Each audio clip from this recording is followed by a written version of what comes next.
Yeah, so, God damn it. It's 5 more minutes. It'll be done. oh, yeah, we'll be right back. We're not ready. We're not ready. No, we're fine. Welcome back. It's Twitch, JEBrig79 channel. We're doing some Call of Cthulhu, Reign of Terror from Cassium by Mark Morrison. And so we're back. We are short one Katy tonight. She has other things to do. She has to be a grown-up about things. So she's leaving me to mess with the guys and see if we can't drive them crazy before she comes back. Which also means I'm in big trouble because I don't have Katy to keep them in line. So, we are in 1789, France, just on the verge of the French Revolution. Our brave investigators, who are French soldiers, have been tasked by the doctor to the king and queen and their captain to investigate Count, who is known to come from Germany, but has inundated himself into the Queen's inner circle, and there's many people who think this is a very bad thing. So, last session, the soldiers made their way to Poissy, where they planned to investigate the Count's house, Count Fenelick. But unfortunately, they were surprised when Fenelick showed up, and not long after, a whole train of carriages and guests arrived with him. Taking the opportunity, most of the group decided to join the party. There was a carriage heist. It went very, very well. And there was also a one member of the party who snuck around the gardens for most of the night, but still managed to collect what I think may have been the only piece of evidence taken from the entire house that evening. All right, so we're back. So real quick, let's remind everybody who you guys are. All right, so Dylan, who are you tonight? I'm the one who snuck around the garden all night. I am Jean Dupois, a 49-year-old grumpy soldier whose wife died due to all the corpses and stuff. And he has a puppy now. So he's a little less grumpy, I suppose, but, you know, still really grumpy. Alcoholic, you know. Puppies are a cure for all things, so in no time Dupois will be back to his happy-go-lucky... Wait, maybe not. I'm sure nothing could go wrong. Nothing can ever go wrong.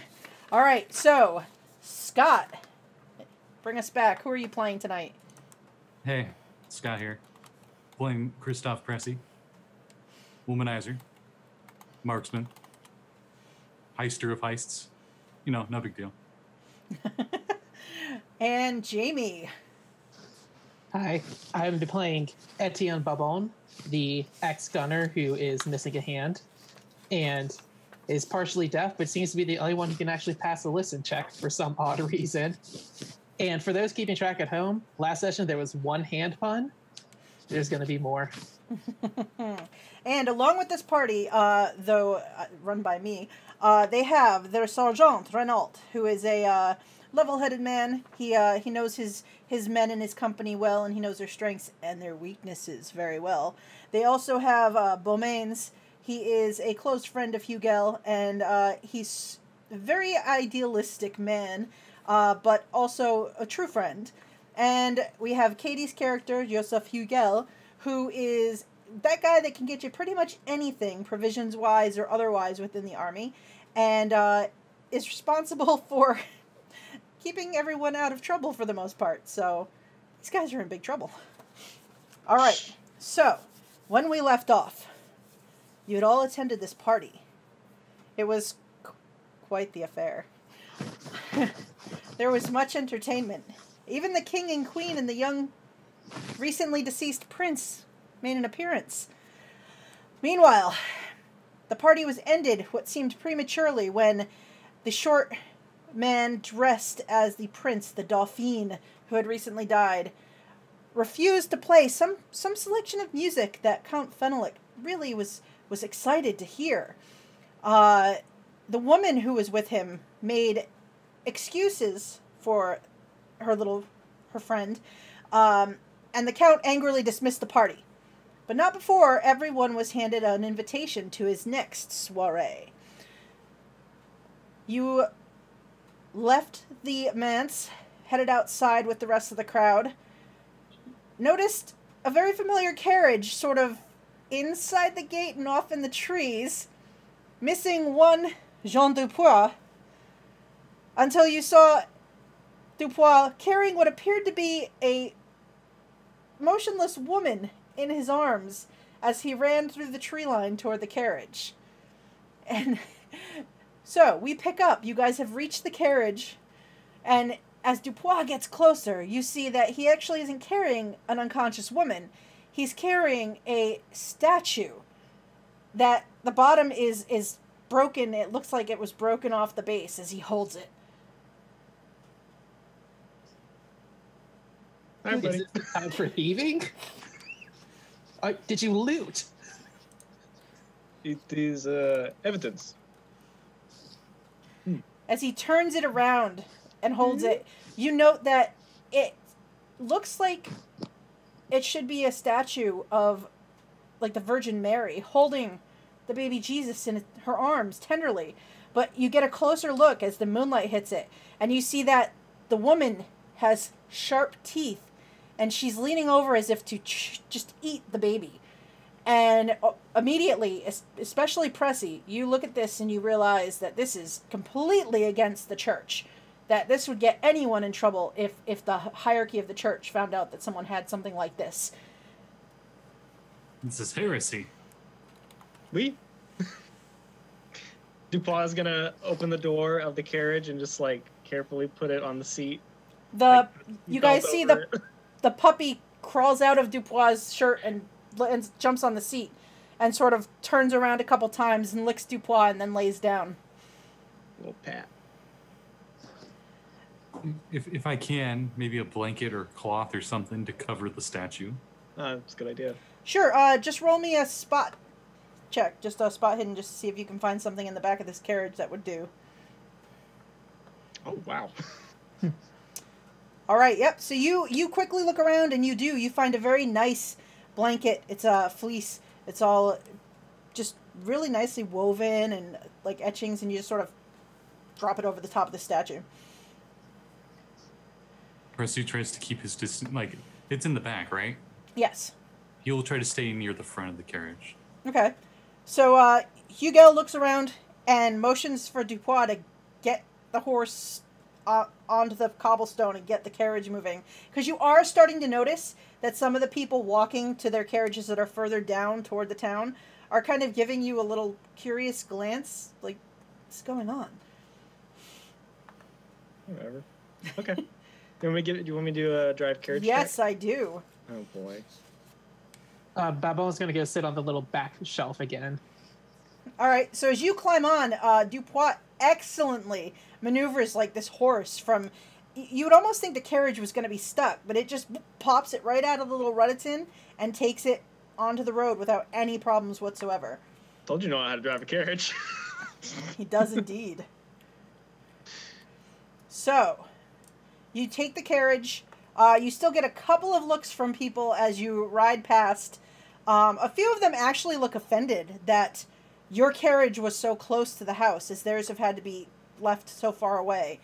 As you ride along, Pressi, give me another spot hidden check. I think I used the wrong dice button this time. It's supposed to be the green one, isn't it? You can use either, but the green one's easier. It doesn't give you all of the rolls. Okay. Excellent. So as your carriage is making its way down, and you're kind of sitting, trying to stay on the opposite side of the statue, you see the object of your affection walking, sort of patting at her face with a tissue or a handkerchief as she goes by. And so you see Melody walking. The gentleman that she went with is sort of trying to like put his arm in her arm, but she's like kind of having none of it. She looks rather upset by the happenings of the evening. Aren't we all? She's with him, and where's the dad? So she had told you that at one point her father is older. He's up there in age. He doesn't attend things like this. So it appears this young gentleman was her escort for the evening.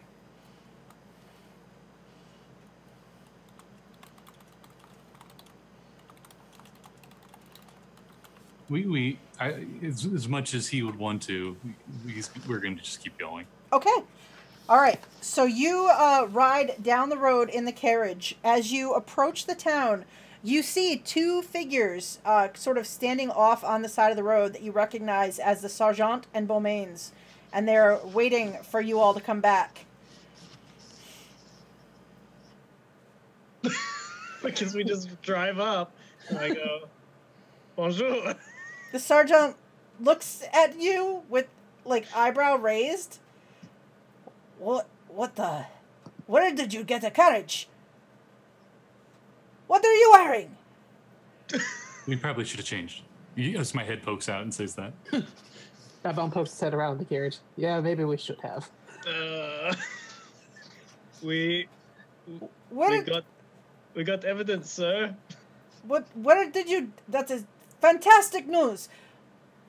The carriage, though. And Beaumains just sort of leans back, and he's looking at each of you in turn, waiting. Yes, I would love to know where did you get the fine outfits you wear? Hugel, you have never looked finer. And he smiles. Some very generous citizens Offered us the army. We. Beaumains just walks away. We're gonna give it back. Well, We are? Of course we are. As I look at you, equally confused.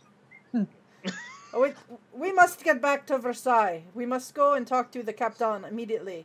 You say you have evidence? He will be overjoyed to find out. But shh, we are still, this is, need to know. Hop in, plenty of wine. He hesitantly climbs into the carriage and looks around. And he says, Dupois, he sticks his head out. You brought the dog? I had nowhere to keep him. Throws his hands up, gets back into the carriage. I don't know. All right. As he hops into the carriage, I'm like popping open a wine bottle, and I just give him the full bottle. He looks at the bottle. He looks at Pressi. He leans out and he holds the bottle out of the carriage up toward the driver's seat. Oh, I grab it and I just... All right, so Beaumains will jump onto the back. Sergeant knows me well. Beaumains jumps onto the back with Babin and just looks at you and smiles and says, "So, how was the festivities, my friend?"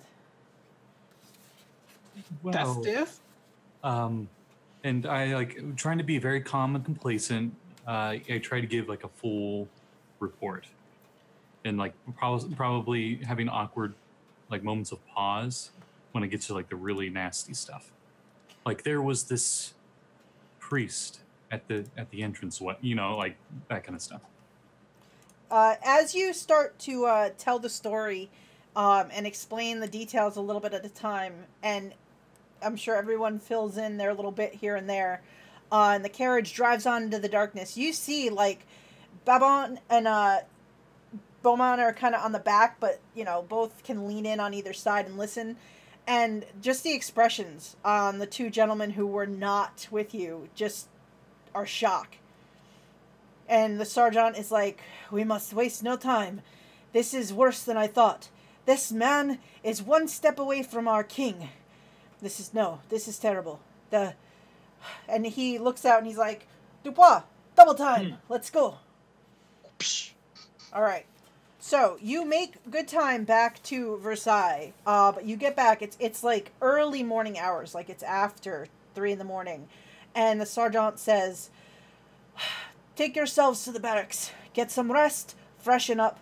I will find where the captain is in the morning, and we will make our report, and then we will see what is next to be done. Talk to no one about what you saw or what transpired." What of the evidence as I look at the back of the carriage with the blanket over top of the statue? We will take it into one of the storage lockers here in the barracks. We will lock it up for the night. And we will retrieve it in the morning when we go find the captain. Should any of us keep guard, sir? Just in case? Yes, I will have you do it in shifts. I will... Babin and Pressi and Dupois and Beaumans. He looks at Hugel. He says, Hugel, you need to go. There are some orders for you that came in. You may have to return to Paris tomorrow, but you will let me know as soon as you know for sure. And Hugel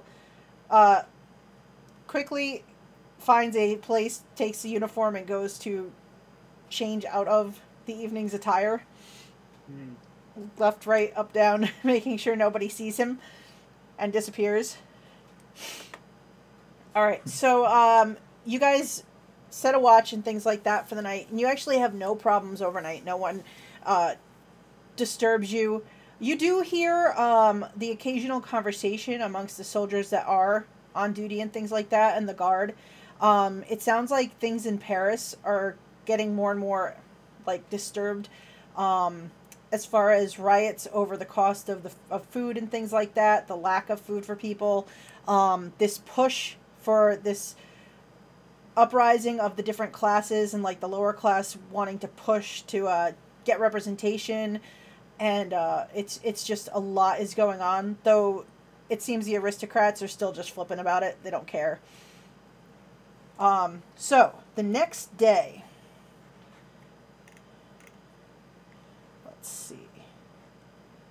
Dupois, seriously, what are we going to do with that carriage? Is it under military custody for contraband? That's what I figured. And I wink. Yeah, we can do that, right? So, when you all wake up, you get yourselves prepared. The sergeant finds you, and he says, I have located Captain Malone. He has secured a room inside the apartments in the palace proper for us to speak. He says, quickly, this way, with me. And he takes you with him.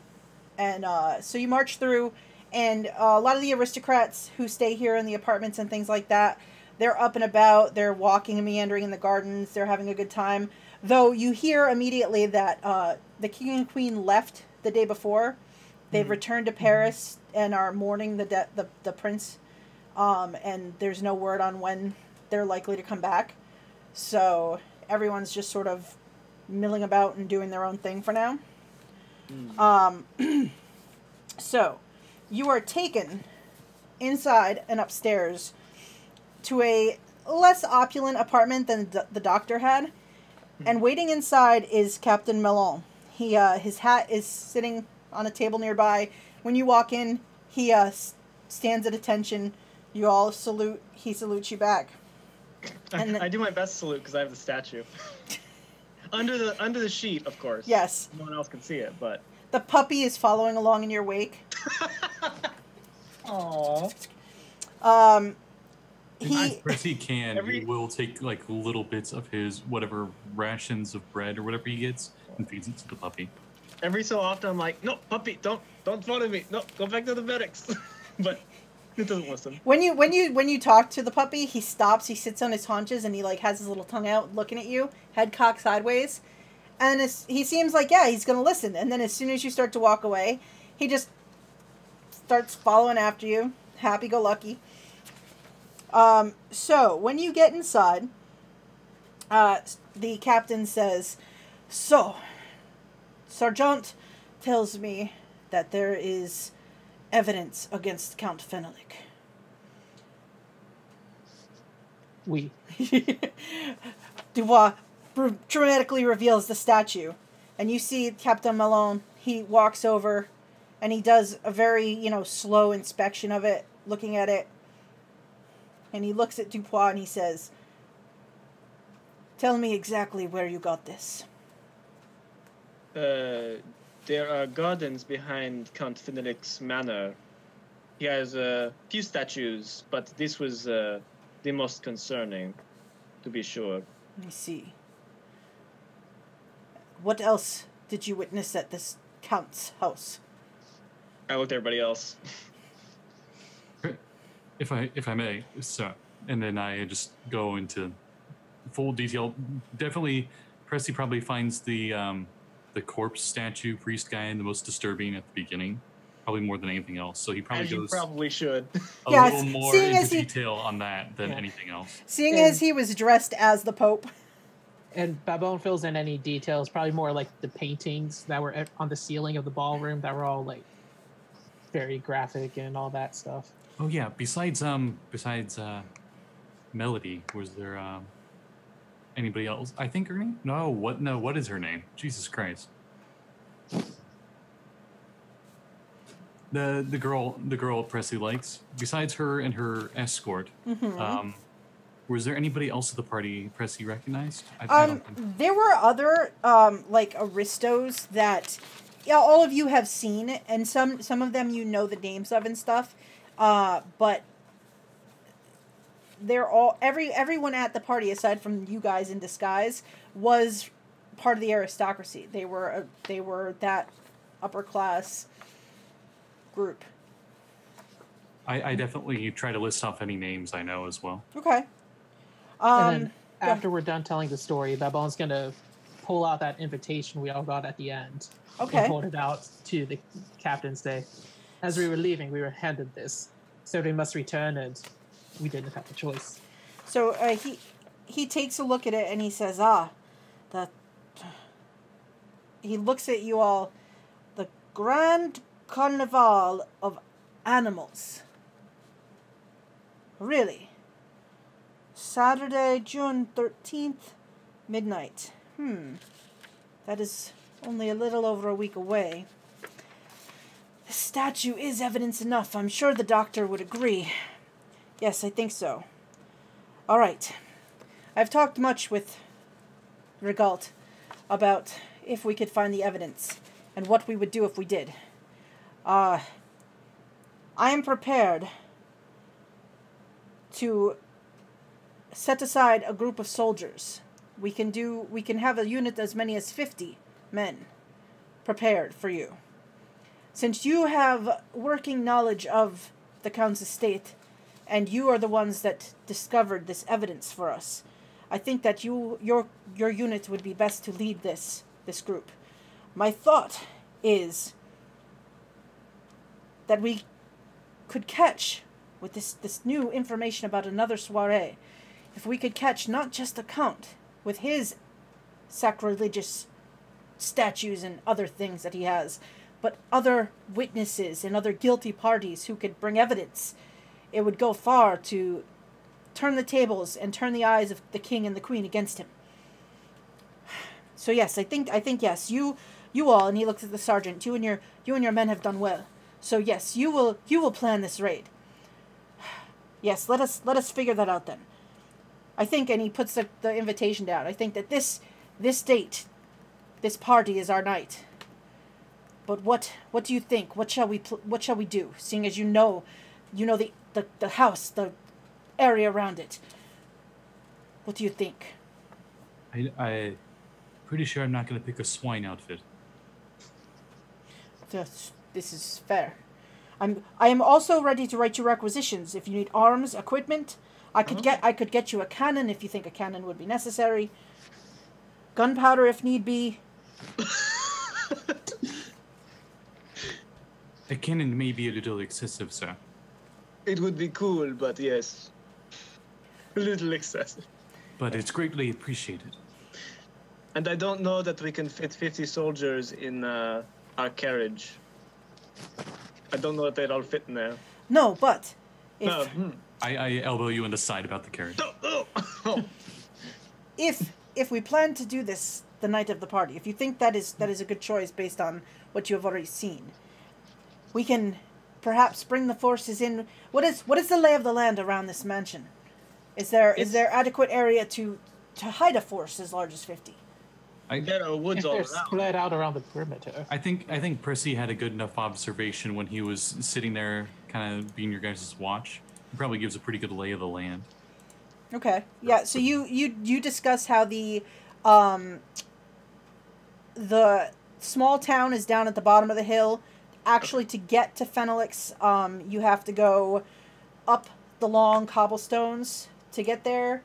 You can tell them about the fact that the whole property is gated, and it's quite a large property. I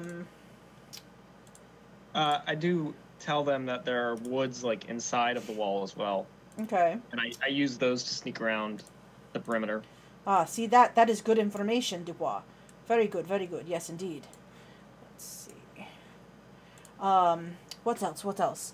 I mean, with these men that we would give you, you could decide to do larger units of men or smaller. What do you think?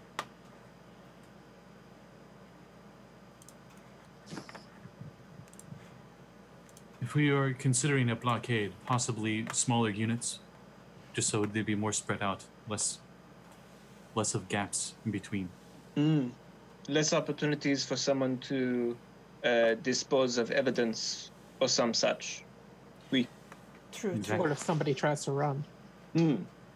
That is very good, very good. Yes, we want to make sure no one can leave. Everyone who attends this party must be taken into custody and questioned about what is going on, what their role is in being there. It is very important that we have everyone who's involved. Everyone? Yes, of course. Everyone. Who would attend these soirees if they were not involved somehow? Probably the one person Pressi didn't mention was Melody. I would not be surprised by that. So he just shuts his lip and looks down. Babin gives him like a very subtle wooden smack on the leg. All right. Yes, if we have groups of men, they can stop people from escaping. You would be best to know where, in fact, they could be stationed. And just so you gentlemen know, I've put the parts of the Count's mansion that you guys would recognize and know. I put them up on Roll20, and I've moved you, so you should be able to see them. Let me know if you can't. Yeah, these are a pretty good map. Yeah. So, he says, what else? What else? If we sent an advance party into the soiree, we would need some kind of signal to make sure that the others who are surrounding the property would know. So we would need to plan a signal for that. I don't know. Any other objectives you can think of that would be of import? What was the signal Pressi had before? Was that It was a chirping bird or something? bird, yeah. Yeah, it was a bird call.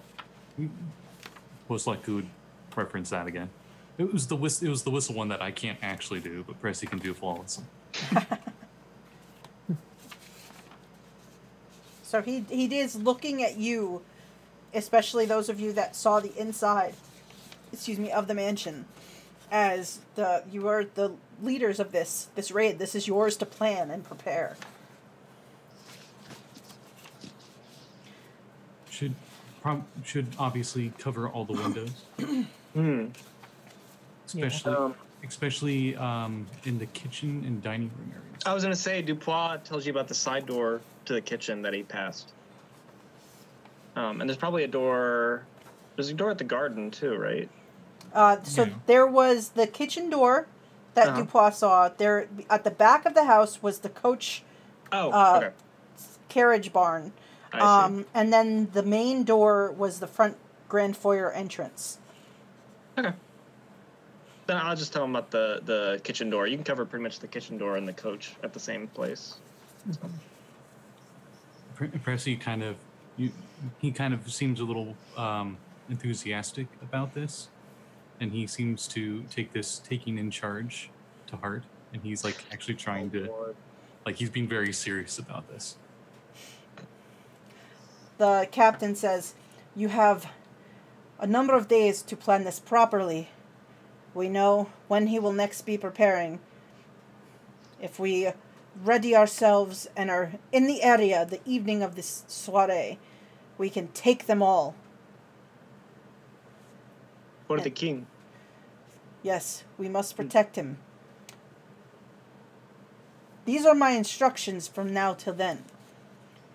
No one can leave that party. You must make sure that your men know this. They must all be taken in. Everyone on the property is to be arrested. Servants, aristos, everyone. We need to capture the Count, not kill him. Yeah. We have to have him stand trial. We must prove in open court that he is not what he says he is. Every single thing in the house that we can get our hands on is evidence. No one, keep an eye on your men, keep an eye on the people you're taking in. No one is to loot anything. Also, any writings, books, journals, things of that nature, Regalt and I have discussed that he will go over them and start to put together the case against Fenalik. Understood. Also, if you need to speak to him, I have been told by Renault he had to go back to the city and continue to oversee the movement of the bones and the bodies to the catacombs.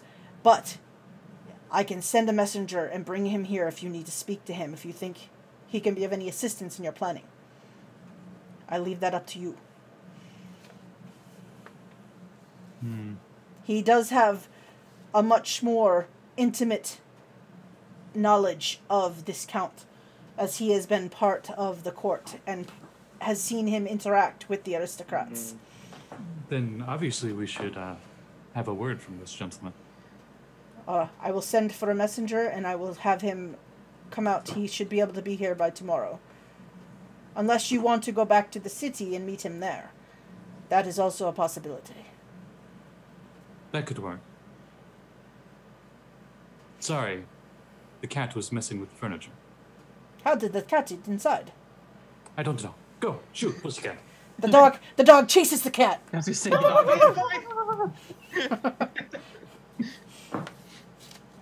Yes, I don't know if you guys can hear it, but he's like he's trying to claw the death out of his arm to get my attention. It's like, play with me. Oh, so so the captain says that if you would prefer, you can take the time and go back to the city yourselves during the course of planning this. He also he tells you that he will give you requisitions if there's anything you think you need from the Bastille back in Paris to bring back with you.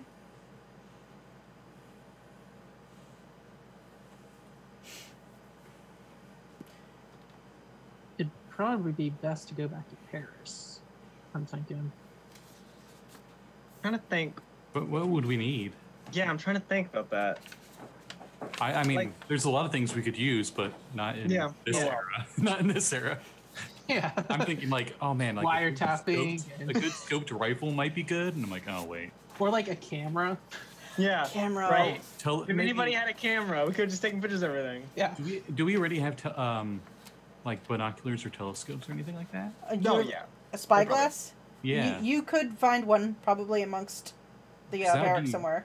Yeah, that would be expensive. That wouldn't be something we would just have. I don't think. So maybe we go get that at least. All right, so you requisition a spyglass. They get you one out of out of storage. Hand it over. You've now acquired one spyglass. Okay. Anybody who wants to can add it to their sheet. So Sergeant says, if we return to the city, we can probably see the doctor at the catacombs. We can use the excuse that we're checking in to make sure all is well there, as they've needed assistance, and it won't be strange for him to see us. I think anywhere else in the city might be odd for a random group of soldiers to be speaking with him. However, if he comes here, it's a little bit easier for us to fly under the radar. What is radar? I don't know. It hasn't been created yet. For us to keep a low profile.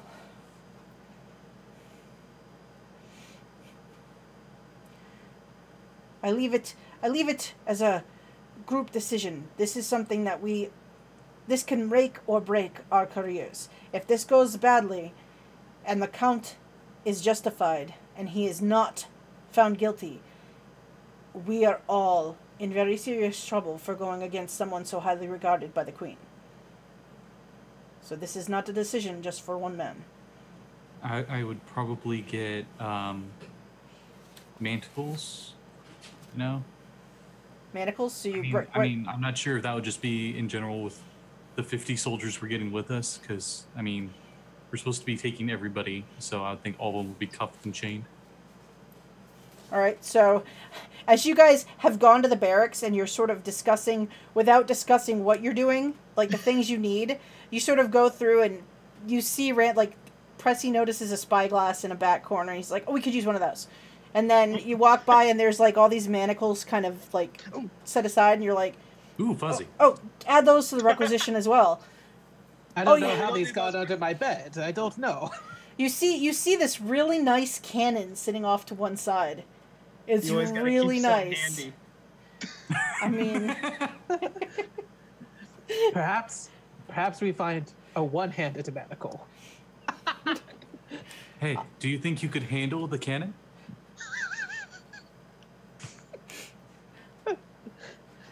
Beaumains looks at Babin and says, he is schooled in, well, firearms and explosives. Sorry, my friend.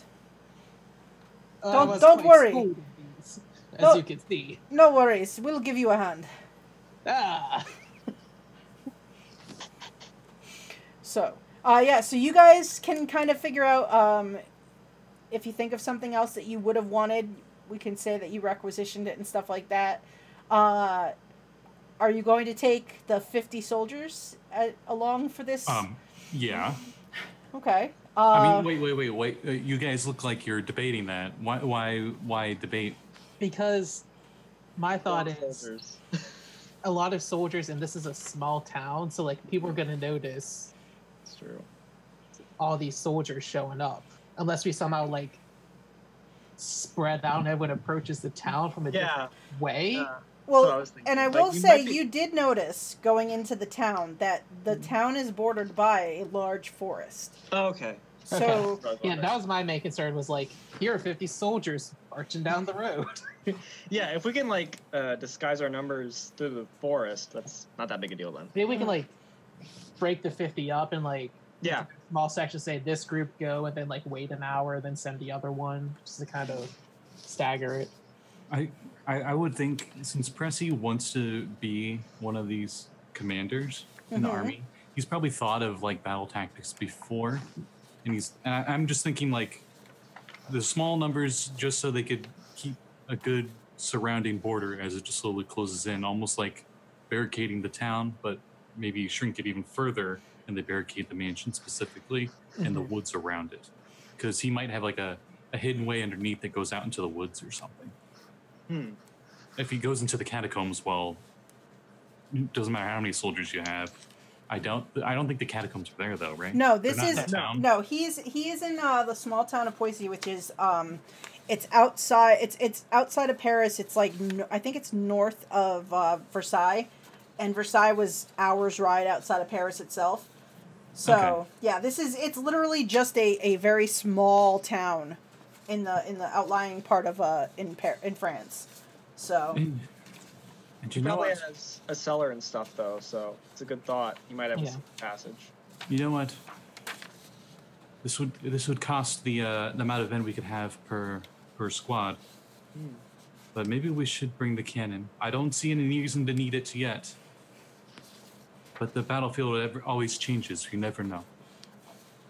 You just want to fire the cannon. I don't want to fire the cannon. I'll fire the cannon. Okay. What could go wrong? We can bring it. Why not? I already lost one head. And he just uses his hand, like put the powder in his hand. It's all over. You guys come back, and I'm missing the other hand now. He comes in. He doesn't lose the other hand. He comes in and he's got a crutch because he lost the opposite foot, and he's. I was thinking we might use the carriage to block the road or something. You know, just in case anybody takes that carriage and tries to bolt out of there. Beaumains is like, I have to know. Is anyone missing that carriage? I mean, You went up the hill, there was no carriage. You came back, there's a carriage. I mean, what, did you take it from the Count? I mean... It was volunteered. Not the Count, no. Okay. I looked at the bottle that had the name of the guy who owns the place that sells wine, and I just hide it. And I'm like, it's just sitting at the road. They just abandoned it. We don't know. They left us clothes and everything. It's all good. Yeah. Some young couple must have gone skinny dipping instead. Oh my god. Well, they One of them definitely may be did. dead. I don't know. We hit them pretty hard. We So- didn't check. Did not. But beyond just the carriage, we had a way to get the. I don't know how we do it. If there was somebody who would like direct all the drivers and not even park within the wall, like park the carriages elsewhere. Well, you did see that they parked for the party. They made the guests disembark their carriages at the door, but then they sent them back down the long driveway and made them park along the road, and even some of So, them. like, they left the gate. Yes. Oh, okay. I misunderstood. Yeah. I thought they were still like within the gate. Your carriage was the only one inside the Wow, gates, that- which is that- why everybody was that's like, "What is going on with that?" Like, Okay, I thought they like thought they filled were, up like, the parking parking on the inside, driveway. and then That's yeah. what I thought. Okay. Then Yep. yeah, we don't need to worry about that. Oh, all right. Well, then once all the guests arrive, we can just shut the gate. Yeah. We had the parking spot and it had our names on it, and they're all like, "Hey, what?" yeah, well, what's so special about those guys? Hey, I have a handicap. Okay. he had a sticker. Oh, jeez. I have a little blue sticker on my hand. Symbol isn't just a person in a wheelchair, and like it's just like a picture of like a prosthetic hand. It's a guy who has no hands, so it's like, They're all sad. They're all sad.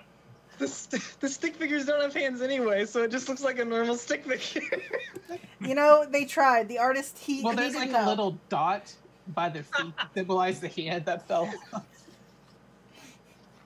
The other hand's up, kind of like doing one of these, like. What are you gonna do? All right, so do you want the captain to send for the doctor, or do you guys want to go back to Paris and meet him outside the catacombs this evening? We should probably send for him. Okay, because you do realize, like, today is the 5th of June, so you have a number of days. The party isn't until the 13th. Yeah. So you've Now- got time to plan. If we're in the barracks, are we removed from where most of the people in Versailles are? Yeah, so the barracks are set off to one side, and then the like apartments in the palace and things like that are in the big central building that used to be. It was once a hunting lodge for the king that I believe Louis the 14th expanded it into the Palace of Versailles during his reign. So yeah, so you guys are set aside, like you're kept separate from the aristocrats and the apartments and stuff like that. We should probably stay there because people who were at the party, we didn't have our faces really covered. I mean, we kind of did. We had the little masks, right? We had masks. Yeah, yeah. When you went into the dining That's right, we had area, masks. yeah, you were given masks to wear. But still, someone could have like seen us, and if we're just kind of like now in soldiers' uniforms lingering around, it could raise suspicion. So we should probably like stay in the barracks. And you guys can kind of find a space that you can sort of separate yourselves to have some privacy from other soldiers that come and go. So you were kind of left to your own devices for this day. The captain excuses himself to let you guys plan. You go off. You've sort of requisitioned a handful of things. You're still working on the overall plan. And he is sending a rider to Paris to have Regal come back and meet with you tomorrow. The sergeant excuses himself to go and sort of... he's going to start putting together these men and collecting up the men that are going to go with you, since you decided to take the 50 of them, so that you guys can take the time over the next few days to sort of give them their instructions. So you are all kind of left to your own devices. It's aside from all the drama that's going on back in the city and what you witnessed, today is a very beautiful day in Versailles. Is there anything you guys want to do for the day before we move forward to the next day? I think just very minor thing is working with Pressi to kind of draw a crude map of the manor and kind of like where things are, so then whenever we start planning more in detail, we have a visual reference of it. And you guys all noticed when you had gone up and kind of gotten close to the house, you could tell that the house, while it was made of varying architectures, which was really weird to everybody, you did kind of figure that there were at least 2 to 3 floors, the main floor plus the second and third story. So you know that there were parts of the house that you never had a chance to even see. Okay. All right, so you guys spend... How many days in between here and there? So it's today is the 5th. There's 8, right? Yeah, I believe it's the 13th that the 13th. Yeah, the 13th. So you guys have almost a week for planning purposes and to get everybody in place and all your requisitions in place. I can't hear Scott. Day is Sunday. So today, let's see, the 13th. Now I have to do math in my head.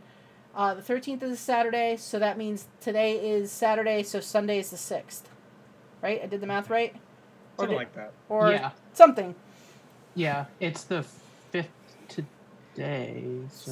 13th minus 7 is the 6th, so the 7th would be Sunday, I think, right? 7th? Yeah, the 5th is a Friday. Yeah. Yeah. The main reason he's asking that is because he's going to try to get Melody off to the side. Mm-hmm. And she's going to think it's something flirty or something. But he's going to try to warn her and try and be like, look for me when it happens. Okay, so you're going to... Do you want to try to catch her to see if she's in Versailles, or do you want to wait till church on Sunday? Oh, I see if she's in Versailles. All right, just give me... just make me a luck roll.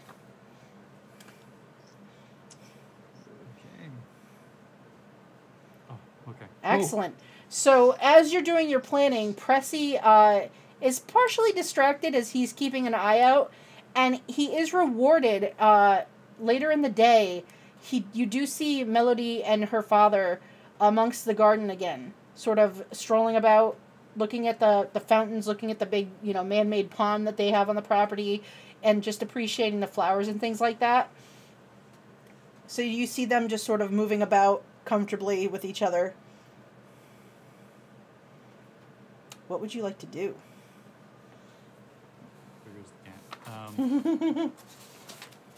Man, he is hyper. Holy crap. Okay, so the if he can, he's gonna try to be all he's on the other side of a hedge. Just, try to get her and not his attention. All right. So as you're moving about through the hedges, do you want to make me a stealth? Do you want to try to be sneaky so the father doesn't see you?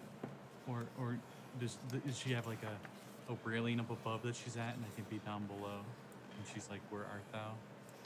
I don't know. Anyway, so I'll be all sneaky. Sure. Even though I'm not very good at it. Look at you. Never mind. Yes. So Not very good at all. So Pressi disappears, and you sort of shadow Melody and her father for a little bit until he gets into a deep conversation with another older gentleman who you recognize as the husband of the young woman that you spoke to, Madame de Brienne, who's married to him. It's easier to be married to an older guy. And so they're kind of in a conversation together as you see Melody sort of wanders a little ways away from her father and is sort of looking at some of the flowers along the walkway.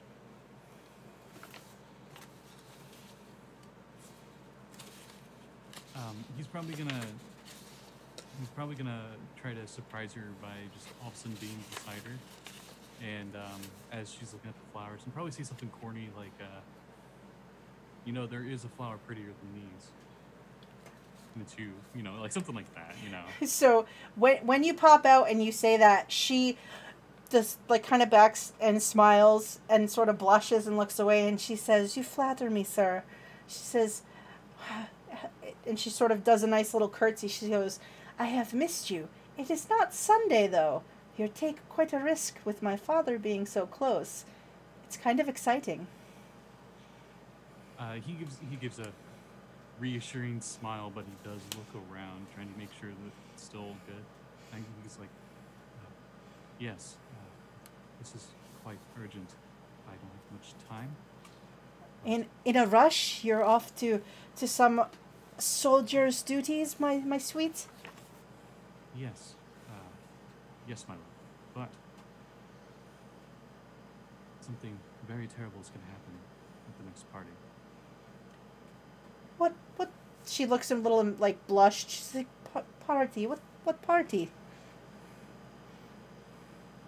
If I remember right, didn't Pressi at least, like, when he had the mask on at the previous party, didn't he interact with her in some way? I don't remember if he did or not. I think that you looked for her, but I don't know if you found her.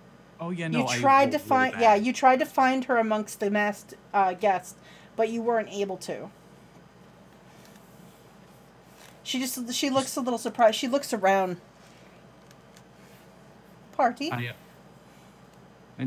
just say, if you ever get into trouble, look for me. I'll be in the garden, and I dash off.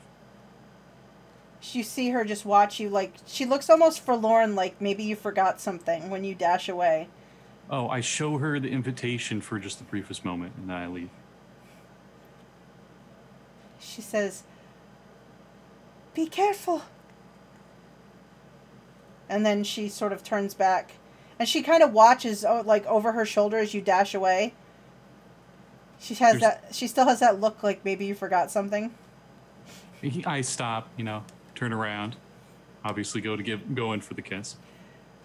And she does. She like leans into the kiss and gives big old kiss, and she whispers as she does, "Oh, I thought that perhaps you forgot." She says, "Be safe, my love." I never forget, monsieur. And then he's off.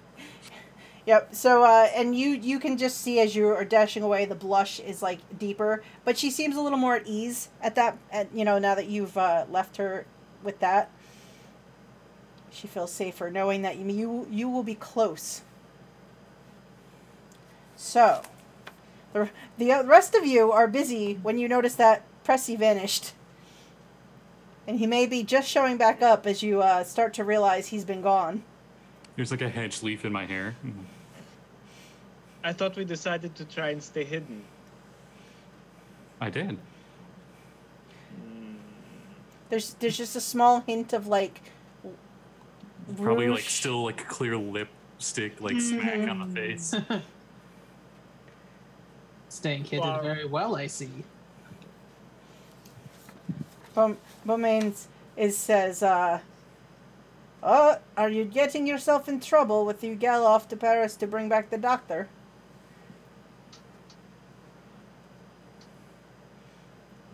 He'll try not to get in trouble. At least not too much. He'll be upset he missed the chance to get in your way.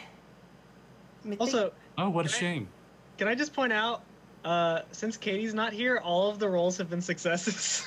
Yeah. Dylan! I didn't want to point that out. Oh, why'd you have to point that out, man? No, now you're in for trouble. The curse is gonna come back on you. Oh boy. Danger, danger, Oh, danger. It's making up for Sunday. All right. So, you do, so you finish your preparations that you can for today. You still have more work to do. And you've noticed, too, you've heard a lot of discussion. There's a lot of people mourning the Delphine's passing and things like that. The Queen seems to be beside herself back in Paris. There's word that she's distraught over the loss. And you guys rest for the night. And in the morning, about shortly after breakfast, you hear that Regault should be here within the hour. He left just before dawn from Paris after finishing up the night's work at the catacombs. And you can meet him in the apartments where you met him last time. The captain and the sergeant will meet you there. So, when you do go to meet him, you find him already, it's first thing in the morning, and yet he's already red-faced, and as he moves about the room, he is struggling to breathe. You hear the heavy and as soon as he collects a couple things, papers and such, to take some notes, he sits himself heavily in a chair, and he says, "The captain has filled me in that you have evidence, and you are planning the next move against Count Fenelic." We? This is good news. Unfortunately, with the passing of the Dauphine, I discovered that his wet nurse had given him a sickness, and he passed from it. But unfortunately, it seems Count Fenelic has decided that he is going to start a smear campaign against me, and he is claiming that all of my work at the catacombs in dealing with the dead means that I am probably the one who infected the prince, and that it's my fault. He's trying to draw a wedge, and in fact, my favor in the court is already slipping just with a day of his lies in the queen's ear. Well, hopefully we can reverse that by whatever we do at our raid. Yes. Like I said, the wet nurse gave him the consumption. It has nothing to do with me. But... Are you okay, sir? Oh, I am fine. I am just... My work keeps me very busy, and I do not take care of myself enough as it is. But once this is taken care of, I will be able to rest more comfortably. So we must get this man, his unnatural influence, away from Marie Antoinette. That is the most important thing.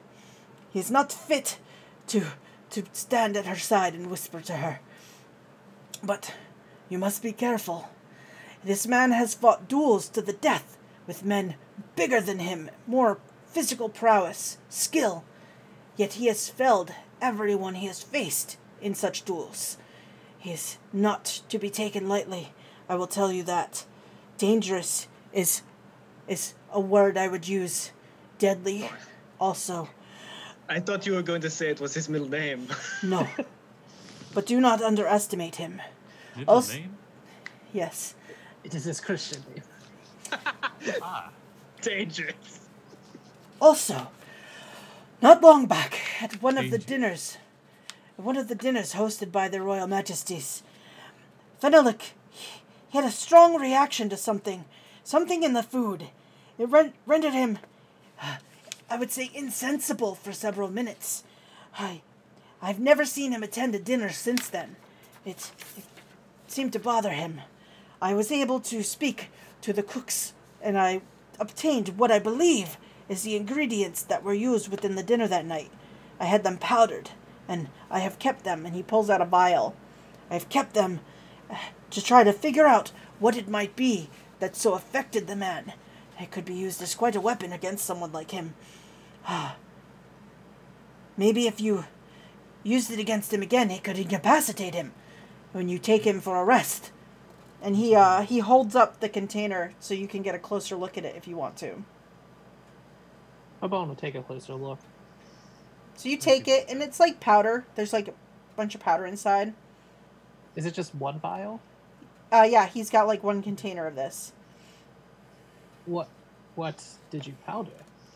The ingredients from the dinner that night. It's safe. It's if you'd like to smell it. Oh, yeah, that. He's gonna like pop it. The cork. I'm assuming it's corked. He's gonna pop it with his teeth and take a little sniffy. All right, so you take a whiff, and you get the scent of like spices and stuff. Like you can smell like some onions and some other ingredients like that. Do you want to roll me a luck check to see if you can figure out maybe what else might be in this? It's kind of a whole mashup. Dylan already knows what it is. I mean, Jamey knows what it is. Babin doesn't know what it is. Oh no! Cursed us, Dylan. Damn it! So I like my way with foods. Can I have this with? He's gonna hand the vial over, then spit the cork into his hand and hand it over as well. The doctor looks like, I have one hat. It's wood. oh, my apologies, my friend. All right, Pressi, make a luck roll. Please. No. Fumble. So No. Pressi takes a big, and then is like, and just starts having a complete like sneezing fit as he gets a bunch of this up his nose. I can understand why he didn't like it. So I put the cork back on. Babin just kind of looks like, you're not with him, are you? No. The dog Okay. is like, comes out from under the chair where Dupois is, and is like sniffing at the air. What is it, boy? Pick the puppy up. He starts licking at your face immediately. Where did you get that animal? He, one of the Aristo's pets. He just follows me around. I don't know why. Dogs. I'm not a dog person. I like cats. Everybody has their tastes. He says, that's fine. If you want to keep the vial, then you can keep it and see if you have more luck when you face the Count. Oh boy, I hope so. I hand it back to Mr. Handy. He grabs it and just tucks it into some little pocket. So, he says, well, the captain is assured me that you are capable of handling this and that all the evidence will be collected, and I will make sure that the case against Count Venelik is airtight and that he is seen as a traitor to France when we are done with him. And you will be accounted as heroes of France for taking this man out of the Queen's inner circle. Until then, finish your preparations. You have a few days to do so. This is dangerous. I have already talked to your captain, and the captain nods. He says, if you want time to go back and talk to your families, do not tell them anything of what is going on, but you never know what will happen in a case like this. You can go and make sure that they are well and know that you will be away for a little bit of time, if you must. If not, then I will see you after your success. He goes into a coughing fit. Are you sure you're okay? I am fine. I will be... no worries about me. I am a medical doctor, after all. I feel like we need to like movie Constantine, where you just put your hand in their chest and pull out the goo that's stuck in their lungs. By what hand? Yeah. That's been the secret the whole time. Just... and you win the game. Out of character, I'm going to whittle my wooden hand into a nice steak, just for whenever it's time. No, you should. What you should do is you should requisition. You should requisition other like attachments, so you can attach a wooden stake attachment and be ready to go. Fork. I could do attachments. I mean, I was just thinking like you're eating like actual steak. No, like You like I can stab make it. a wooden steak and just stab him. I mean, you have a week. You can come. You know how the thing it's true. attaches. I kind of want to do this now. Go for it. Pressi, Yes. I mean, there's nothing in his backstory about his family, but I'd like to think Pressi would at least, or I think the father is his closest thing from the abbot or whatever. So he at least writes a letter to him or Okay. something, but he doesn't go to visit him personally. Yeah, Babin's going to write a very lengthy letter to Cesar, talk about how proud he is of him and how much he loves him, and that he's going to be doing dangerous work. And then send a letter. You are given word that Hugel is getting some requisitions from Paris along with other soldiers and will be coming back with them, and is also taking the opportunity to go see his wife and sister, so that they can just since they're there, and we'll check, and has offered to check in on Beaumain's father, since he's his main caregiver, so she's going to check in and make sure he's doing okay since Beaumain's has been away for a couple days. going to get another cannon. What? A secondary cannon? I mean, if you send her a note or him a note, you can go to the Bastille. I do want a cannon. Like, I feel like this is something we need.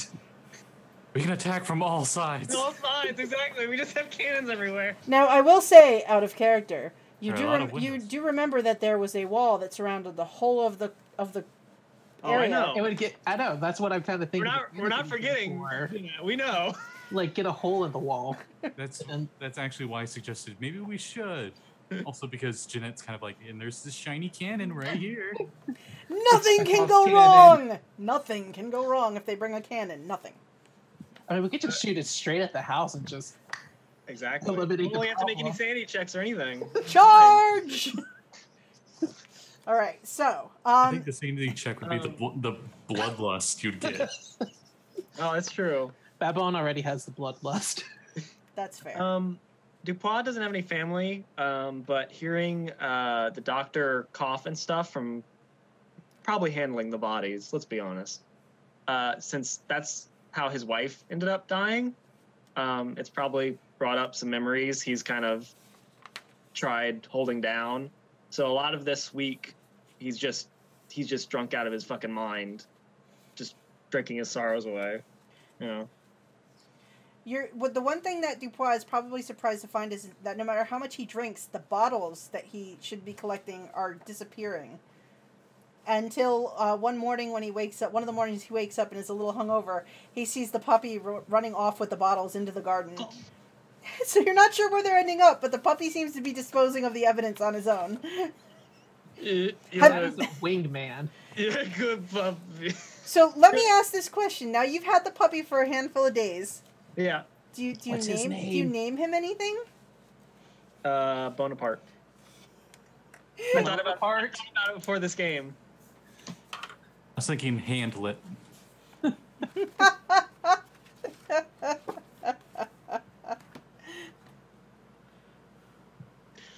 I I'm do sure- want to try and spend this week making hand attachments. You should just multiple different kinds of hands. Like one's Like- one's like this, Like a fist one's one. like this. You know, no big deal. Yeah.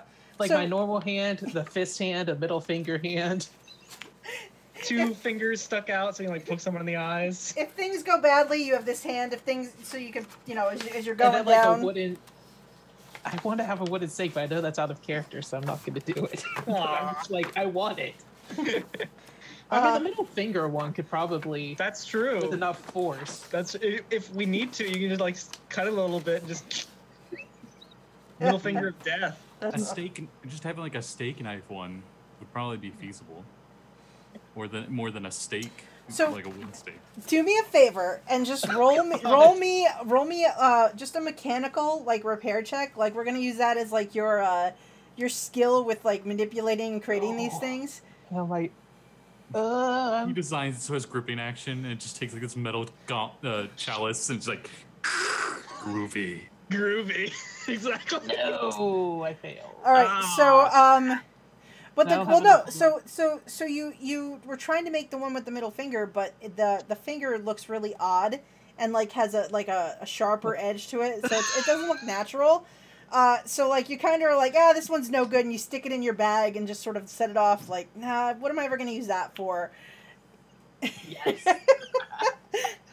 The fact that it's the middle finger that's a stick. Exactly. Oh, I can't wait for All this. You have a Call of Cthulhu punch dagger. Congratulations. Oh my God, yes. That's it. Jamey won Call of Cthulhu. We're done. We're gonna call it. Well, All It just Can't dawned play on me anymore. when we were like talking about like what I presume is garlic in the vial. I'm like, I have a wooden hand. I just found that down. All right, so the week goes by fairly quickly with all your preparations and things like that, and before you know it, it's the day before this party, and your 50 soldiers have mustered in Versailles, and are prepared to march under your orders where you want them to go. This- Pressi, of course. I mean, he's like, "All right, men," you know. Goes to town. He's telling him like, Squadron B, you go over there. Squadron A, you go over there. You know, just like Even though he doesn't have the rank at all, they're probably like, "Who the hell is this guy?" Well, no, they've been given orders. Like the sergeant is in charge of the mission, but your unit is in charge. He gives the final order for things, but if you tell someone to do something, unless the sergeant contradicts you, they've been told to follow your orders. So, Another thing. Mm-hmm. Do we want to plan like a little bit of espionage beforehand? Like we come in I would say this with our night invitations before. and stuff, with our costumes, and then like we have them like set up that they start the raid at a certain time, and we're already inside. You know, so if they try to do anything real slick, we can. Well, they did. The captain did suggest some kind of signal, either for you guys if you go up to the house ahead to let the rest of the men know that it's time, or vice versa. Like they're gonna let you know that they're coming. So if you're inside, that you could prepare. I don't know, like firing off a cannon. Yeah, I was gonna say when you hear the cannon. No, well, we can't bring a cannon inside. Yeah, we can't bring the cannon inside. Well, no, we say out. I hear the cannon. I got the perfect one. It's supposed to take place at night, right? Like It is supposed to take place at midnight. Okay, I plan on having at a specific window on the first floor, maybe like kitchen window or something, have one lantern for it's good and 2 lanterns if it's not. Well, you would know because of the wall. Yeah, you did they know would that have the to get first outside. floor was hard to see. So you The know that second you floor? know that you've got to at least get up to the Oh, second, if Lord. not third floor. We don't even know it's up there. Do we think we could get up there? You saw I mean, what do we stairs.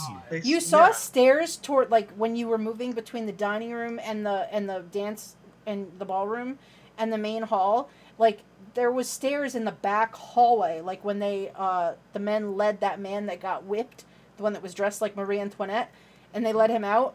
There was a hallway, and there was like other stairs, and there was like another door back there, but the doors closed before you really got to kind of do anything more than take a quick glance. That actually, the hardest part would be getting into place up there, but after that, it should be good, right? That's a good point. Candles or something, a little more practical than carrying lanterns around. Yeah. Hmm. Now, We could do that. are we actually gonna have the cannon? Because I feel like Yeah, they'll roll it up in the front gates. Yeah, man. They'll blow the door down if need be. Oh my god. should we entrust the soldiers to do that? If you don't want to join the Well, I mean, espionage party, I'm only saying that because Babin used to be a gunner. Hmm. He probably knows how to use a cannon more effectively than the soldiers would. Well, Babon also you could train someone, like, you could have other gunners brought onto this if you plan to use a cannon. That should be something that you prepped for during the course of the week leading up to this. Yeah. Babin is like a veteran, right? He probably would know a few people that are already going on this mission that he could trust Yeah. with that or something. Yeah. So he'll probably do that because, yeah, him and Pressi have been inside. Dupois hasn't. So probably he'll probably get someone to man the cannon. And he's going to tell them, be very careful, and hold up his hand. They nod very serious, like, yes, sir. I like to think you accidentally pick up the steak hand. The last time he wasn't careful, it cost him an arm and a leg. Well, a hand. Yeah, he actually has the other attachment on, so he's like, be very careful. And it just... It's like, oh, sorry, wrong hand. Ah. Do you keep that oiled and cleaned every day, sir? Or Of course. how do you? I'm a man of character and esteem, and I'm the face of the army in the parades. Yes, you're very handsome when you march in the parade, sir. Yes, I'm very handsome. Yes, very handsome. You're welcome. Oh, that was awful. Also, yes, he my does God. in character let out a boisterous laugh every time he makes a hand on. Do you let out a few pointers? Let me give you some pointers. Please, can you point me in the right direction? that way. I like to think you have like Professor Farnworth's like super long index finger one, and you're like that way. Yeah. They went that way. Good news, everyone. All right. So, and what was the signal? Was it 1 candle that things were okay, and 2 if things were bad? Yeah. Or do we want to have it where it's like there's always 2 candles, and then when one gets moved away, then that means we're good to go. Actually, if things are bad, what if we don't have time to light 2? Would it be better just if 1 was bad? And if things go bad, or we can have time to run upstairs. Well, I'm I'm guessing things might go bad upstairs. That's true, but Beaumain's sort of. Good point, though. All revere here, but Yeah, I know. I know what you're going for, set it but up I'm like, ahead of time. So maybe 1 would be better than 2. So as you guys are Maybe discussing, just 1 is good, and if there isn't a candle by a certain time, as soon as they see frame, the it's candle, bad. it means we're That is a good point, actually. If we time it out like that, because that way, even if we don't like do 10 it, past midnight or something. they'll still start the thing up. That's a good point. so you're gonna light a candle in the window, and if it goes out, they're supposed to come in. But if it doesn't go out by a certain time, then they should come in anyway. Pretty much, they should come in. You said it starts at midnight, right? Yes. No matter what, they would come in at 12:10. Okay. But if we're ready and we're good to go, we're gonna have the candle go up before then. So you're gonna give yourself 10 minutes. That's not much time. That's a lot. Is it okay? What time frame do you guys want? I would say like 12:30 at the least. I was about to say an hour would be pushing it. I think. Yeah, I think like an hour is a little too much. Because if it's like we go in there and the doors lock and everyone's getting mauled by Just something. massacred. Yeah, exactly. And then also tell them that obviously if they hear a lot of screaming and like general chaos, Don't go towards it. Stay back. we're dying, so come help us. Save us! Give us a hand! Help Pressi. me. They just hear like a window crash, and then a wooden hand comes flying out. Should we do something? No, don't worry about it. Babin is like a master thrower, and he just starts like in his satchel, just keeps throwing his hands. All right. Um, so just- So dead. Anyway. Just from our like a reconnaissance of the house, I assume we can figure out the layout based on the map, right? Like that the kitchen and the stairs are adjacent and stuff. yeah. So you Okay. you would definitely be able to the whole first floor. Okay. You were able, between everybody's conversations about what they saw, you're able to kind of piece together the first floor very easily. And based on that, and you did see that there are stairs in that back hallway. So you know that there's a way to access the upper levels from that back hallway. Then I'll mention that the carriage house and the kitchen are like right there, and I didn't see anybody besides the people in the kitchen. So that might be an easier means of entry if we're gonna like sneak in or something, you know? I was thinking we come in as guests, as we were. We have the invitations. That's true. All right. So We have a carriage. We have. A We horse, do. have We should our probably outfit. get different fancy clothes. I get mine washed during the week. Yeah. All right. It probably cost me most of my week's salary, but I get them washed and looking nice. the Madame de Brienne will assist you in getting them cleaned properly. Oh God. We will acquire some more military contraband in the form of clothing. This is contraband. We have to take this. No, it's okay. We'll return it once our investigation is done. No. If we live. Yes, we don't know for sure. All right, so you guys, so the day before, your troops in groups kind of move out. They take a couple ways to get kind of to the area. Beaumain's and the sergeant, because they spent a lot of time like waiting and sort of keeping watch. They kind of pick a spot where you can sort of set up a camp in the woods for the night before, and kind of like get the lay of the land of what's going on for the next day. So you guys arrive the day before, like during the day that the party's going to take place at midnight. You guys kind of arrive and set up in the woods that morning. And so the camp gets all set up. What do you guys do as far as you kind of came in through the woods so the townspeople didn't see this group mustering? Do you do anything else to take precautions to keep the camp kind of off the, like out of sight?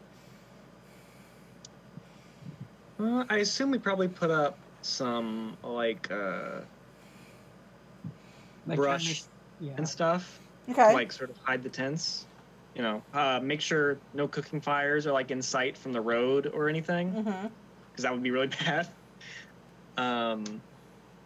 Just stuff like that. Tell like anyone on lookout to keep their eye open for like huntsmen and stuff, and stay out of sight of them. Okay. Stuff like that. Maybe ones that are stationed closer to the town, like see if there are any townspeople like heading in that direction, or just kind of like getting a little close. Kind of turn them away a little bit. Yeah. All right. So. So for firearm, flintlock pistol would be a firearm, right? Yes. Like the firearm skill. Yeah, and if you're using like a musket, then it would be the long gun, like a rifle. Okay, that's the same. That'd be the same roll to hit or whatever, right? I'm not sure how attack rolls work. I've only shot once. So yeah, so if you're gonna shoot your gun, all right. So let's see. I'll go to your character just for a quick review. I was just thinking hypothetically. I was gonna hopefully put like they would let me a bandolier of like 3 flintlock pistols. Okay, yeah, you could have requisitioned so that you have multiple pistols. Yeah, so if you're gonna use your flintlock, it is let's see. Do you have fighting flintlock musket? Yeah, on my sheet it says it's the same roll. So. Yeah, so you would use that roll to shoot them, and then once you use them up, it's 4 rounds to reload them. Oh Lord. What is firearms HG and firearms RS? Sorry. Handgun and rifle. Yes. I'm assuming? Yes. Rifle / shotgun. So Okay. handguns and long guns. Okay. Oh man, I am horrible at handguns. I'm amazing at handguns, but terrible at rifles because, one hand. Oh my. Oh my God! What? The 7. What? All right. So I do want you all to roll spot hidden checks while you're doing your business around camp this evening. Okay. Hot Wheels, beat that. Oh wow. Oh wow. Oh, we all. All right. So you all are diligently going about your business, but you're all sort of on very high alert as you're doing this. And at one point, as you are sort of double checking the perimeter of the camp, Pressi, you hear a snapping sound as if something has just stepped on a fallen twig or a branch from a tree. And you see a shadow move and start to try to dart away into the tree line. I pursue. Okay, so you run after. Give me a dexterity roll to sort of chase them through the trees and see if you can kind of catch up to them as they're running. Oh wow. Nice. I'm Dex. All right. I'm Dex and appearance, mostly appearance, but also Dex. You gotta have your skill set. All right, so yeah, so this figure is kind of more built and beefier, so not really made for like moving quickly. And you quickly catch up, and you see this sort of thuggish looking like man. He sort of stops when you see him, and he's just sort of gives you this wry smile, and he's like, "You're not supposed to be in the woods. What is the soldiers doing here?" Going on an evening march. Well, I should. Me and my X amount of men just thought we would go on to an evening march down south. I think that I should let my master know that there are those hanging about his property, though. Kill him. It is only the polite thing to do when you are in someone's backyard. Don't you think? And he's sort of slowly trying to, like, take steps away from you. Still with that wry grin on his face. No one else is with me either, of course. I don't think so. Well, you guys saw Pressi run. You didn't see what he saw. He just turned, saw, and bolted into the tree line. Babel probably would have just chased after him because of, like, instinct is, my friend is running. I should probably go follow. But I don't know if he'd be able to catch up with him.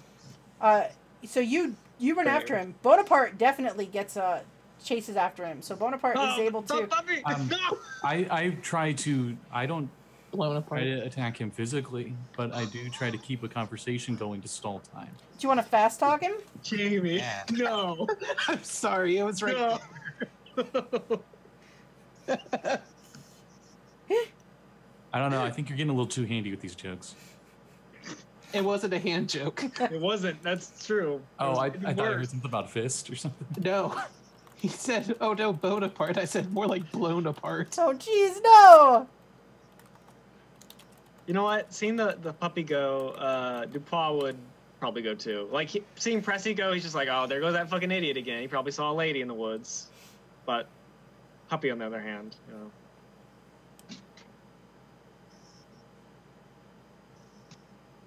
All right, so did you roll a fast talk, Scott? Oh, sorry. It's My okay. bad. Oh, I am super good at that. Are you? Oh. No, not at all. All right, so you attempt to sort of like keep him talking, and he just looks at you and he hears. Now he hears like the dog, and he hears Babin, and he sees them moving like closer, and he says, "I need to let the Count know that he has guests," and he like turns to run. Oh no. If I can, I'll try to tackle him. What is your dexterity? 70. All right, so you are faster. So you can make me a brawl check to sort of, as he turns to try to bolt, you are quicker to, like, jump on him if you want to try to knock him over. Brawl? Yes. Is that power? No, it's actually, it's like unhand, not, where is it? There's a skill for it, yeah, yeah. fighting brawl. Oh, there it is. There it is. 69, man. Ooh, nice. All right, yeah, so he turns to run, and as Babin and Bonaparte and Dupois kind of come around, you see Pressi just leap on this big, thick guy and take him to the ground and, like, face plant him into the dirt. As the guy is like, "Mrrr!" And Pressi is kind of, like, sitting on top of him, and he's got him pinned. Nice. I think not. Beaumains walks out Probably from the here. tree line looking, and he goes, "Hey, it's good we brought a lot of manacles then, isn't it?" They'll come quite in hand. He reaches into his pack and tosses a set to Babin. Babel Dupois. one hand catches it. Oh my god. Dupois And will he get goes like, and starts manacling him up. yeah. Dupois will get like a rag out and put it in his mouth so he doesn't like scream or anything while we manacle him. Yeah, he kicks and he tries to fight, but between all of you, he is not able to get away. And you manage to take him prisoner and bring him back to camp successfully. He'll probably know a lot. Or nothing at all. If he talks. Oh, he'll talk. We have ways of making him talk. Pulls out a popsicle. As you're bringing him back, Beaumains says, His popsicle hand Like attachment. Punisher. Like, Yeah, I know. okay. he actually has, Put there's on the hook hand attachment. there is one attachment that Dupois is jealous of, and it's his wine glass attachment. He never goes without his wine glass because it's always right there in his hand. I have like so many attachments, but none of them are. It's just like situational. It's hey, you I got to gotta- be ready. I got a bandolier of pistols, and you got a bandolier of hands. I know. Yeah. All just like dangling across. Like, why Or do you they're like have all- gun holsters, and you just like put your hand down and just launch on, like twist. That's He good. like hits a thing, and like the hand just shrinks, and a new one shoots out. He has one. He has Inspector one that's Gadget. designed just for hiding documents in each finger. You roll them up and slide them in. All right, so you take him back, and as you are, Beaumains says, so the sergeant sent me over. He suggested that we put together a group, or either ourselves or those we trust, to sort of go ahead to the house during the course of the day and kind of keep an eye out and see what preparations they're making, if there's anything we can learn during the daylight hours. Sounds like a good plan. I'll join in on that.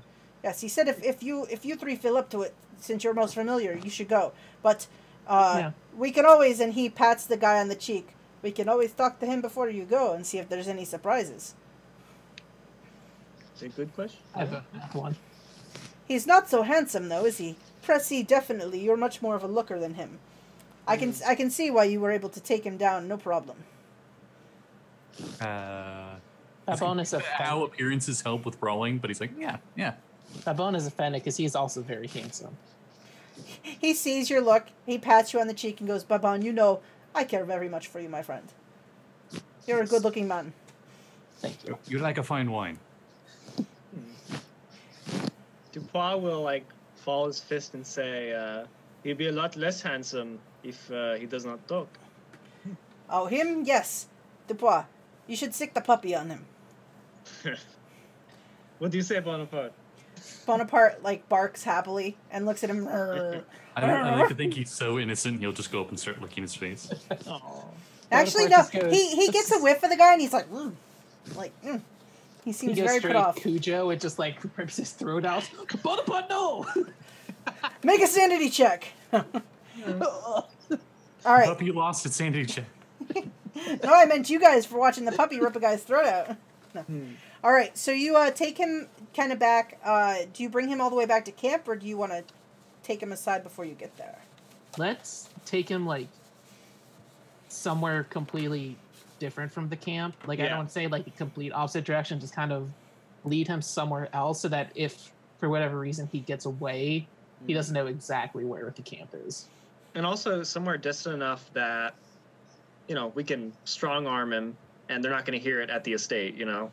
Let's blindfold him. Can we blindfold him? That's a good point. Yeah, I'll pull out more rag and just... And then we're going to, like, spin him in a circle a bunch of times. Just start going. He spits up a little against the rag. I was about to say, can't we just have, like, a sack you can just put over his head? Yeah. He's already gagged and blindfolded. I think that's no fun. That's not this fun, exactly. All right, so you guys lead him off and into the woods further away, and kind of Beaumains says, "Oh, I know. We'll tie him up to a tree, and it'll be really like it'll really make him think like we mean it. We're going to do something crazy to him if he doesn't talk. I've never done this before, I swear." We're soldiers, not madmen. Well, we don't have to actually do anything. He moves away before we don't actually have to do anything terrible to him, but he can think we're going to. All right, fucker. As I turn around, we're gonna tie you. Are we doing, like, good cop, bad cop, or is it just straight bad cop? What's a cop? No, the policia. Policia. The inspector. Good policia or bad policia? No food for the rest of the month. No food for you. No soup. All right, so Beaumains happily ties him to a tree. He seems very just like this is entirely entertaining for him as he does so. And when he finishes tying him to a tree, he's like, Do you think it's more intimidating to leave the blindfold on or take it off? Ooh, leave it on. Leave it on. So that he doesn't know what we're going to do. Exactly. Pressi acts like he's like, yeah, no, that's a good idea, but he's probably just gonna be like, you obviously know what you're doing, even though you're not gonna admit it. He just goes with his advice. Beaumains has definitely done this before. All right, who wants to question him? He looks around at each of you. Dupois, I think you have a very intimidating voice. Like, you mean business. You also smell a little of alcohol, so it might make him think you're a little unhinged, like you're a little not altogether there. Yeah, you talk to him. I'll take off my overcoat and I'll like hang it from a tree, and I'll walk over, and I'll sort of crack my knuckles loud enough that he can hear it, and I'll say, "Bonjour, monsieur," and I'll sort of take the rag from his mouth a little bit. Let me go! Oh, I stuff it back in. No, none of that. You are going to talk, and you're going to say what I want you to say, okay? In the background, I'm going to sharpen my sword. Ooh, roll an intimidate. Wow. Sorry, I'm immediately thinking Inglorious Bastards here. Oh man, it's going to sound like the most peaceful sharpening ever. Ah, dang it. Let's see. So, yeah, that's a big one to push if you want to spend. Yeah. No. So, yeah, you're sharpening it, but standing in front of him, Dupois, you don't think that he seems too concerned about that yet. He kind of pulls against the ropes a little bit. I'm going to punch him. Ooh, roll me a fighting brawl to see how well you punch him. Okay. You have advantage dice on this, since he is tied to a tree and can't get out of the way.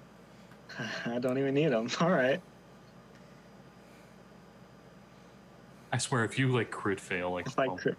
Okay. All right, so roll me damage against him. Also, during this, to add to the intimidation, Babin's going to slowly unscrew his hand just so you could get the... just to mess with him a little bit. Nice. All right, so you punch him, and he dies. He might. Dear Lord. Just like in the stomach or something. You know? All right, so the air goes out of him, but he manages to not pass out when you punch him.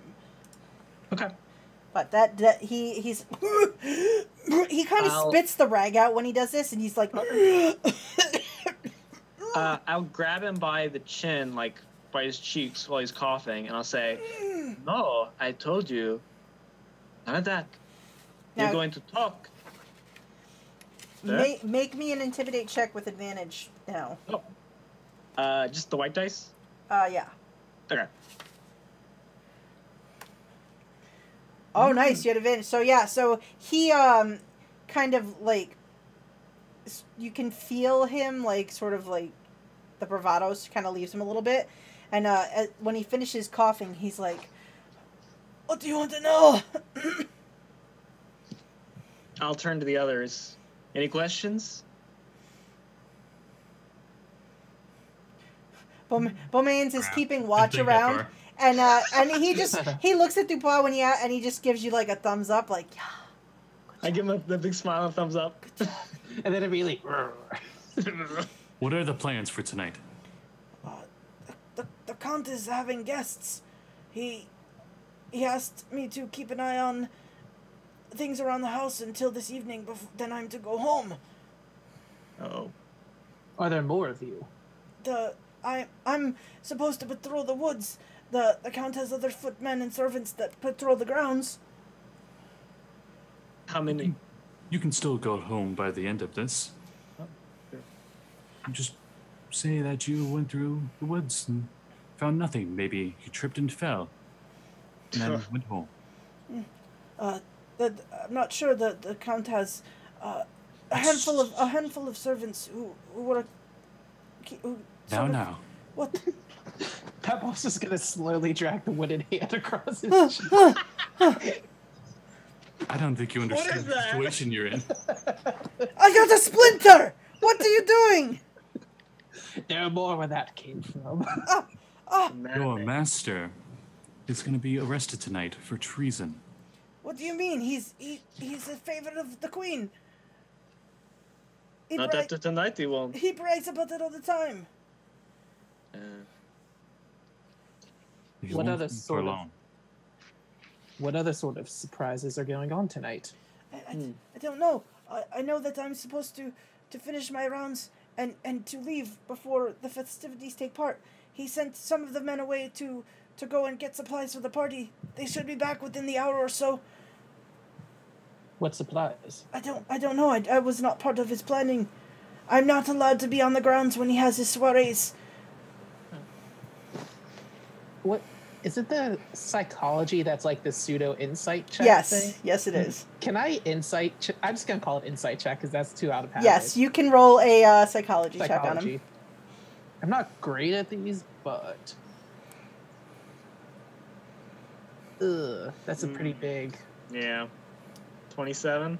Yeah, I have 43 luck. That's. You can go for it if you really want it. I mean, no.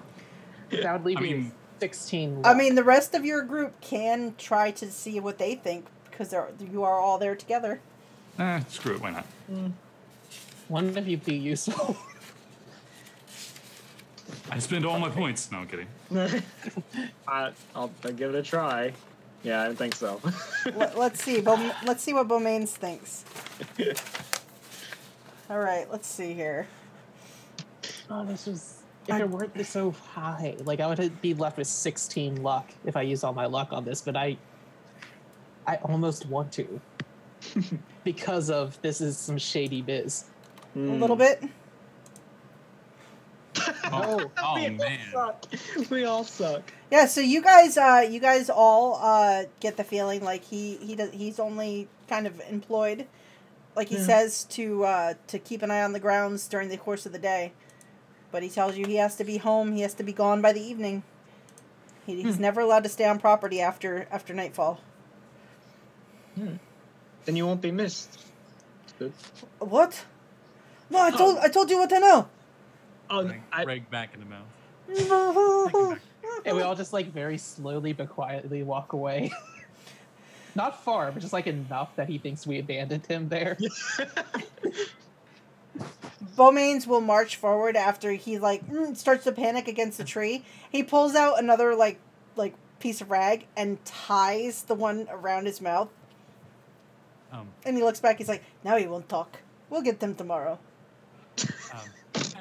As we're walking away, Pressi is just like, I hope there aren't any wolves out here. As he's walking away. Beaumains is like, "Well, if there are, then he's dinner. If they're not, we'll get them off the tree tomorrow. Just don't forget, you don't want to leave somebody in the woods." If we remember where he is, yeah. I'll remember, it's fine. He says, "But who would leave someone like unconscious in the woods? That's silly." Yeah, we're gonna totally forget him. I know it. Yeah, no one would leave anyone. Those carriage people we hijacked. We got distracted into the woods. You left them unconscious in the woods. We didn't even tie him up. Nothing bad happened, I'm sure. I mean, we don't know. We have more pressing matters. I'm trying to save France. It's no biggie. What are they trying to do? Go to a party, damn it. Look, it's just going to spare them. They're the aristocrats. They're going to get beheaded in a couple years anyway. We spared them. Future vision. This is true. All right, so Beaumains says, "I'll come back and check on him and make sure he doesn't go anywhere. And but are you three going to go do some reconnaissance work?" Yes, we should go into town. What are these supplies? I don't know. All right, I'll let you to it then. Good luck. Haha. That was entertaining. I didn't think that we'd have much fun on this. I thought it'd be all serious. Oh no. No. You have done this before, haven't you? No, this was my first time. Did I do all right? Yeah, pretty good. Yeah. Yeah, you did all right. Just don't tell Hugel. He's always trying to make sure that I stay out of trouble. He's a good. What Hugel doesn't know won't hurt Hugel. It's true. He's a good man, a great friend of mine. But at the same time, sometimes you have to have a little fun. I agree. I can just imagine Katy watching this later on and just being like, "What did they do?" All right, so he will excuse himself, and as he's leaving, he says, "Oh, and I think Hugel should be here before this evening. So hopefully by then he'll join us for this, as we capture this evil man." All right, goodbye, and he disappears back. Bye. All right, so where are you guys gonna go? Do we want to? I don't want to split the party, but I don't know if we should spread out a little bit. Well, that's what the soldiers are for. They're spread out. Yeah. Well, I mean, because we're just doing recon. So, if we want somebody near the, where you were before, up in the tree, so you can get a big scope, and then us kind of elsewhere just to do the recon stuff? Well, you do know that you have, I mean, it's daytime still. It's probably like mid-afternoon. You've got a number of hours before this is even supposed to kick off. So you guys have time to sort of go as a group if you want to stay together. Like, you would know that you could kind of stick together. Or you can split up. It is entirely your choice. Definitely gonna want to stick together no matter which way we go. And Pressi's probably gonna try to get the word down the line of the information that we learned, that there might be some servants coming back into town with goods for this party. They should be on high alert of any more workers from the mansion that would probably be going through the woods to investigate the missing guy if he was lying. I mean, we don't know. Okay. Just keep a lookout. And we were going to go check on what supplies they were getting. Oh. All right, so you guys head out. And so you're going to head down toward the town first and then up toward the mansion to kind of get a full sort of scope of what's happening? Yeah. Okay. Yeah, I'd say so. All right, so you make your way through the woods, off the road, so you stay out of sight, and you get down within sight of the small town of Poissy. Make me, just kind of make me spot hidden rolls, just kind of get a look, a feel of what's going on in the town. Man, I need glasses. I don't make any of those checks. I'm gonna luck this. That's 4. Okay. I can waste that. All right, so, let's see. So, so Dupois doesn't notice this, but, actually, the one thing Dupois notices, and which is why he notices nothing else, is, your attention is drawn immediately to the tavern, as you've just hiked down the hill, and, I'm out of drink. and it's like, yeah, you might be thinking about having a beverage. You kind of look toward the tavern, maybe to decide if you would have time, and you're sort of flabbergasted when you realize that it's only maybe 3 PM, and the tavern's closed. And then Babin and Pressi, as you're looking around, you notice that the houses are shuttered. There's no foot traffic in the streets. The animals are put away in barns. There's it is quiet. Like, and you listen, you can hear that people are in their homes, but everyone has sort of gone to ground and is not out and about. And then Pressi is the first to hear, and then Babin, and Dupois, after he gets over his shock of the tavern being closed, you hear the sound. It sounds like barnyard animals.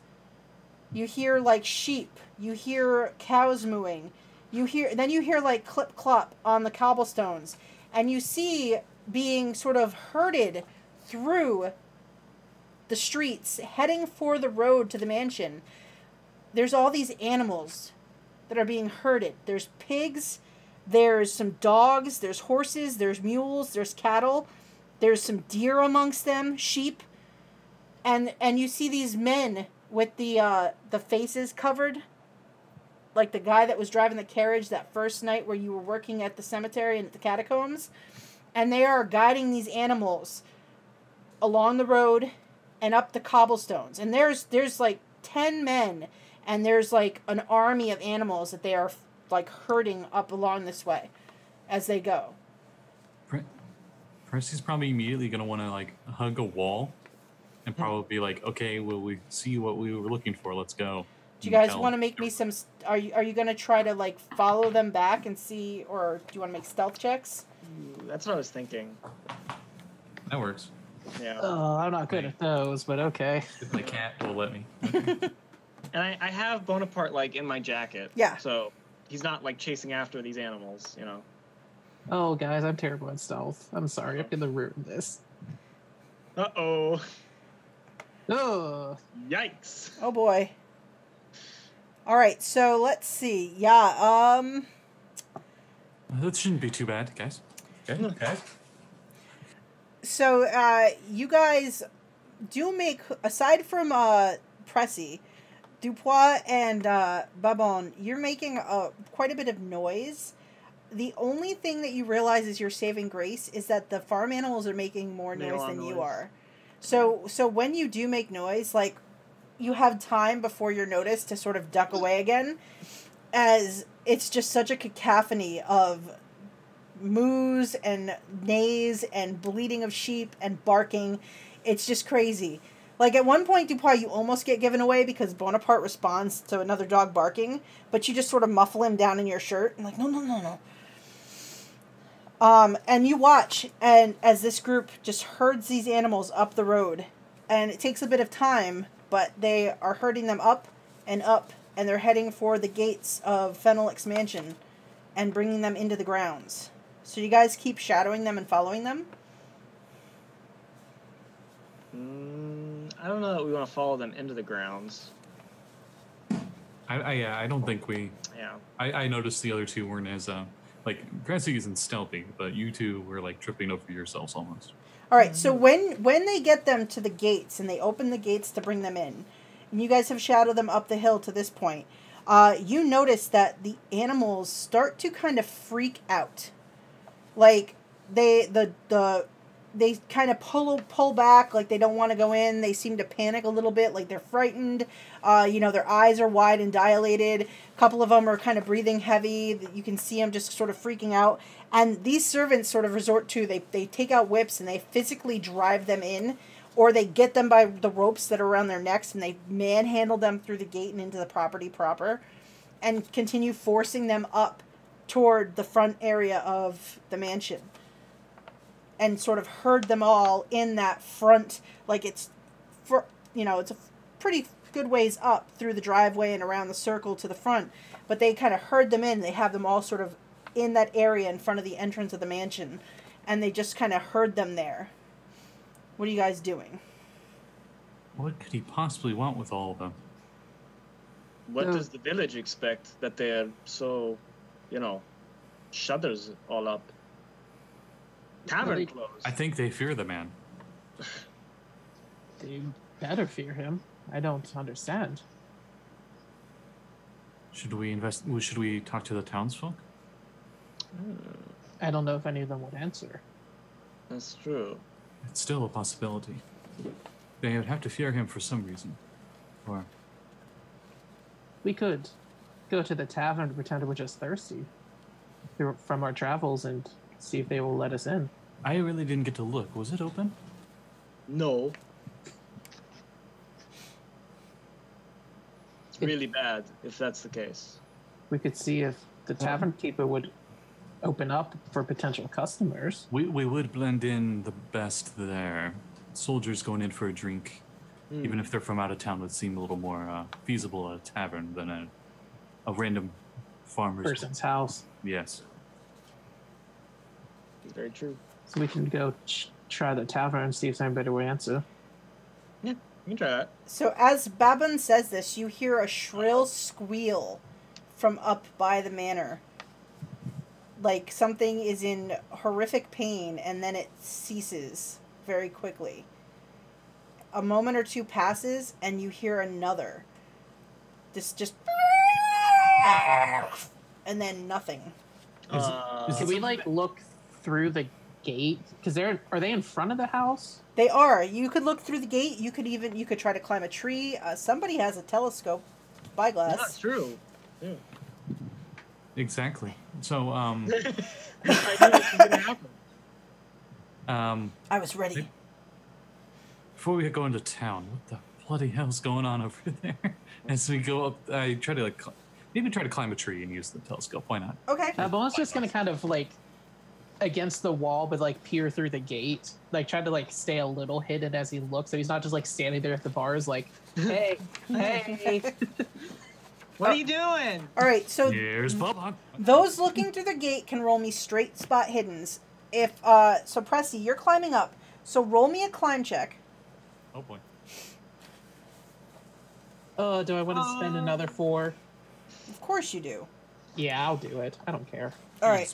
All right, and Pressi, make me spot hidden with an advantage dice. Because you're using the... Uh-oh. Oh my god. Wow, let's see. So with the advantage dice, you are at a... Yikes. So you'd be... Yeah. Well, you're Ways in only the way. you're like 23. Yeah, you're a little ways away. Yeah. So you get up in your vantage point, you look around, and there is a tree kind of right between you and what you can see. But I spent my luck. I did. Yes, you did. So you, looking through your vantage point, from the gate, you see these men had dragged the animals out, and they're in that front area in front of the mansion, and they are slaughtering them on the lawn. They are just like going and just killing them one after the next. You hear continuous like shrieks of pain from the animals, and squeals as they're brutally slaughtered, and they are kind of doing it sort of working in a group. They hack off the head, and then you see them like carry the animal into the house. They're sort of like, they hack the head off, they cut the fur like or the other coat, and then they take them inside, and then as they finish with them, you see them carrying like the carcasses, the used part of the carcasses that are left. They sort of carry them around the side of the house toward the back garden, and when they come back, they don't have it with them anymore, and then they go and get another, and they do the same thing. And they do this with like all of these animals that they brought in. And it takes them a little bit of time, but when they finish dragging these off and doing all of this, you see them start spreading sawdust around the driveway to what you figure is to cover up the bloody mess that they've made of the driveway.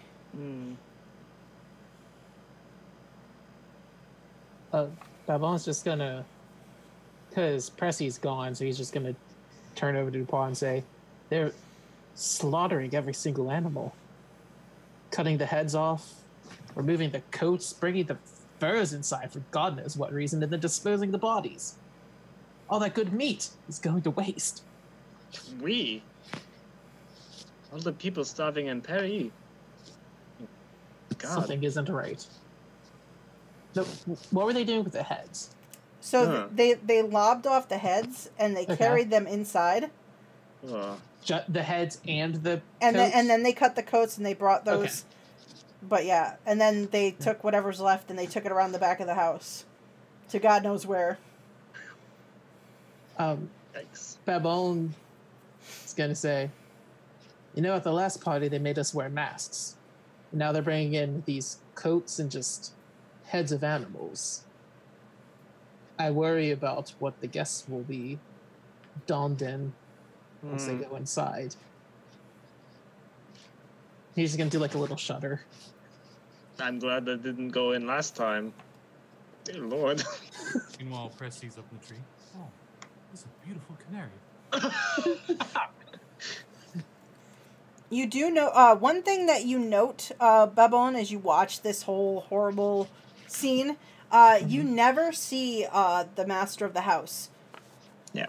During this whole thing, like all of this is handled by the servants. He never makes an appearance.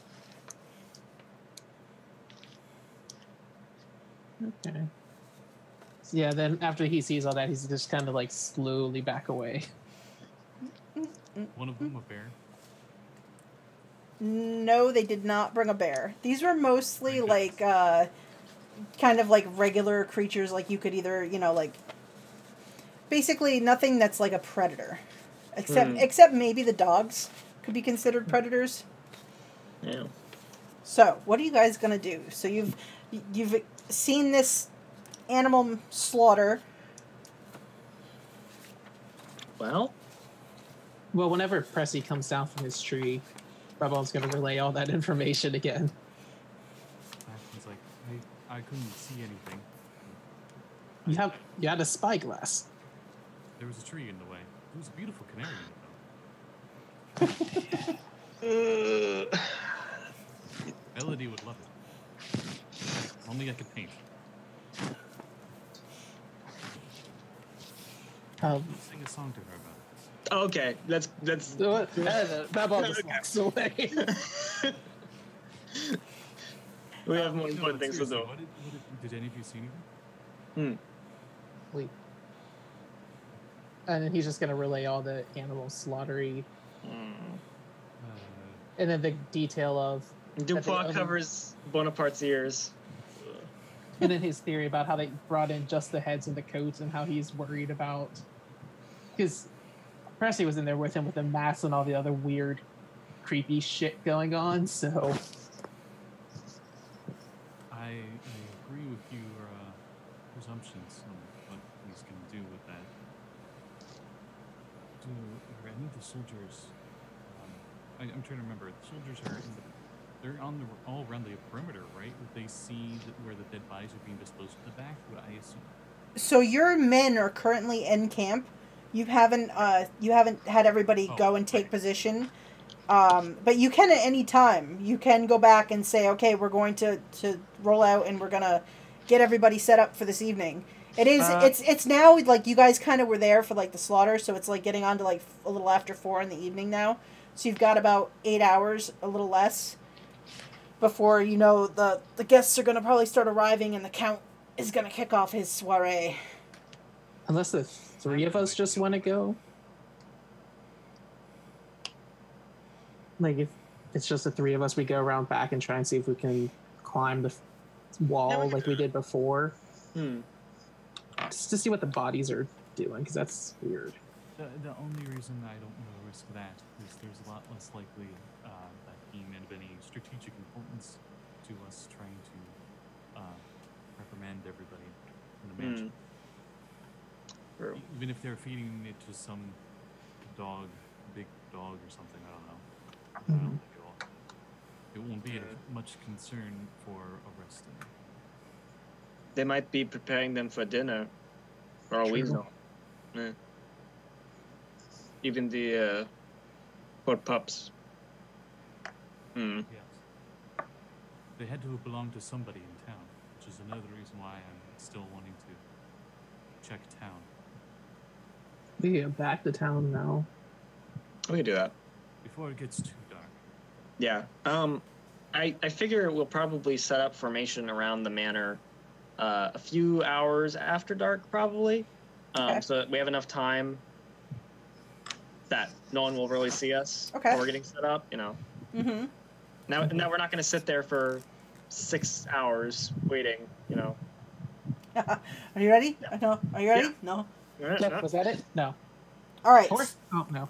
So you make your way back down to the town, and now it's started to get dark out, and the town has an even more sort of like ghostly feel to it, as it didn't seem like it could, but it seems like it's gotten quieter here. As you look around, and the streets are empty, and there's just like this. You all kind of have this like gut sense of like dread. Is that mists over there? I mean, anyway, so has Pressi seen any actual like on the war front action? Do you think? Yeah. I mean, not so much like German-French border. Probably a little bit, maybe, of that.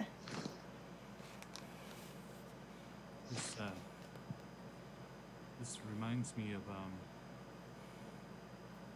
it's war. Everyone's boarded themselves up. I don't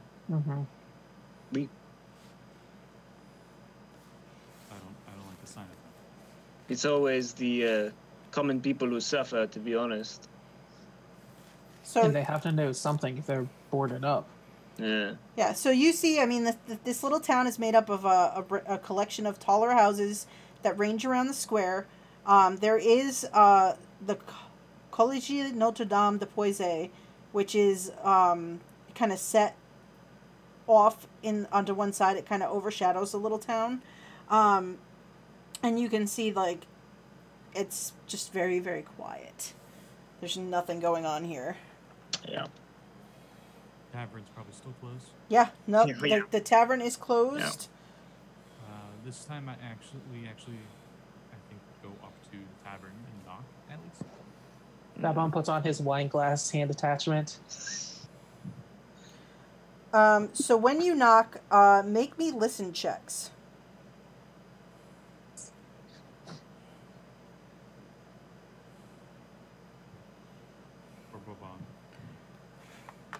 How do I keep passing these? You're amazing. Every time. Every French time. horn. It's the French horn you have in Mm-hmm. here. Yeah. That was a hard pass, too. Yeah. Almost extreme. I know.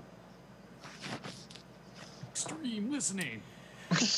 All right, so Dupois, are you listening?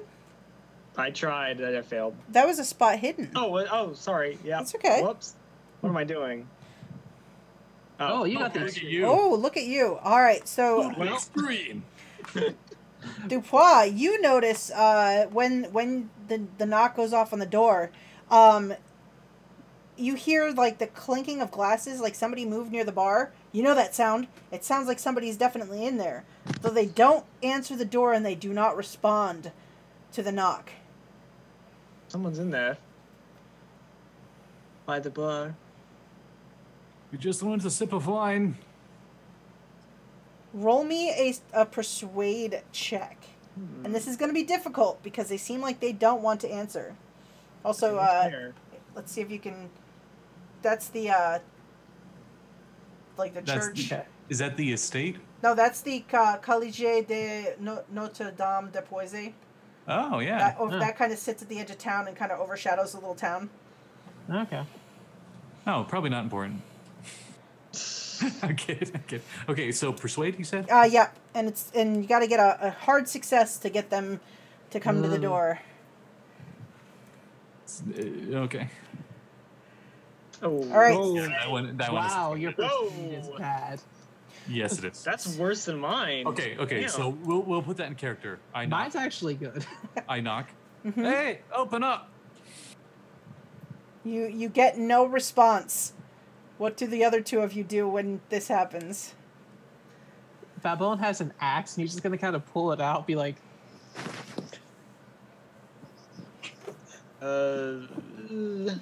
Maybe a little much. Maybe.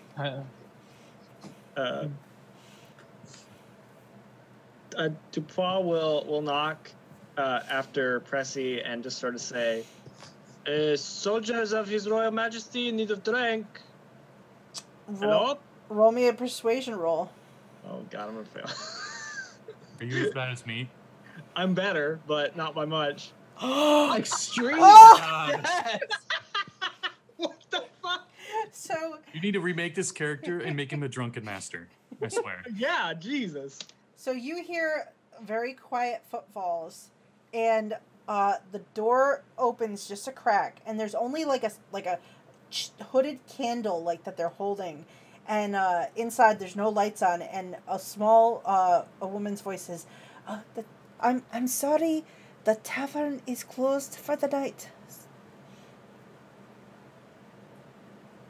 Big meaty hand in between the door and the side, just so she doesn't close it on us. Well, she might What close do, it on your what, fingers. what do you want?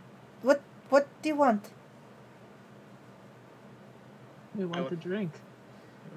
But we will open again tomorrow in the afternoon. Is there any reason why we're closed? We've been marching all day. We're quite tired. It's getting late. The sun has set, and it is the streets it can be very dangerous at night in places. So we have just for safety. And you see her eyes kind of flick over your shoulders, looking about. You guys can make psychology rolls if you want to. Okay. Do it. Oh, I am super good at that too. I know, right? Oh. See, told you. Oh, we all passed. Wow. All right, so Wow. all of you, every one of you realizes that this woman is terrified of something. Don't worry, ma'am. You have 3 of the Kingsmen's with you. We can protect you. Well, I promise we won't drink. Well, at least I won't drink too much as I shoulder bump Pressi. She says she's Or not myself. Yeah. She's- whatever. yeah. She looks at you and her eyes are kind of pleading, and she says, please, you should move on for tonight. Please don't linger. The town is no place to be after dark. You should continue on your way, and perhaps find drink at the next open tavern you get to. It would be better for all of us. But this is such a small town. How much danger could there be? Her eyes flick like away toward where the mansion sits and then back, and she says, it is just not safe. You never know who is lurking in the shadow, waiting, watching, listening.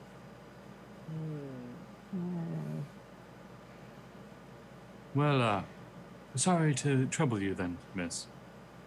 No trouble. Thank you for visiting, and we hope to see you again. Would you mind getting us at least like a bottle? Roll me another persuasion check. Dupois. Watch you explain this one. Oh. She says, I would appreciate if you would go, though. Now. Please. Dupois is like, and everybody else is just like, okay, let's go to Yeah. We just each hook an arm and just drag him away. Yeah. No! I assume that's what the fail was. It was But like- alcohol! Bonaparte, run in there, get the bottle. Gonna be a long night. And as the door closes, you hear, like, it sounds almost like a table being moved. And a thump against the door. Like they've taken more precautions. Babin pulls out his axe again.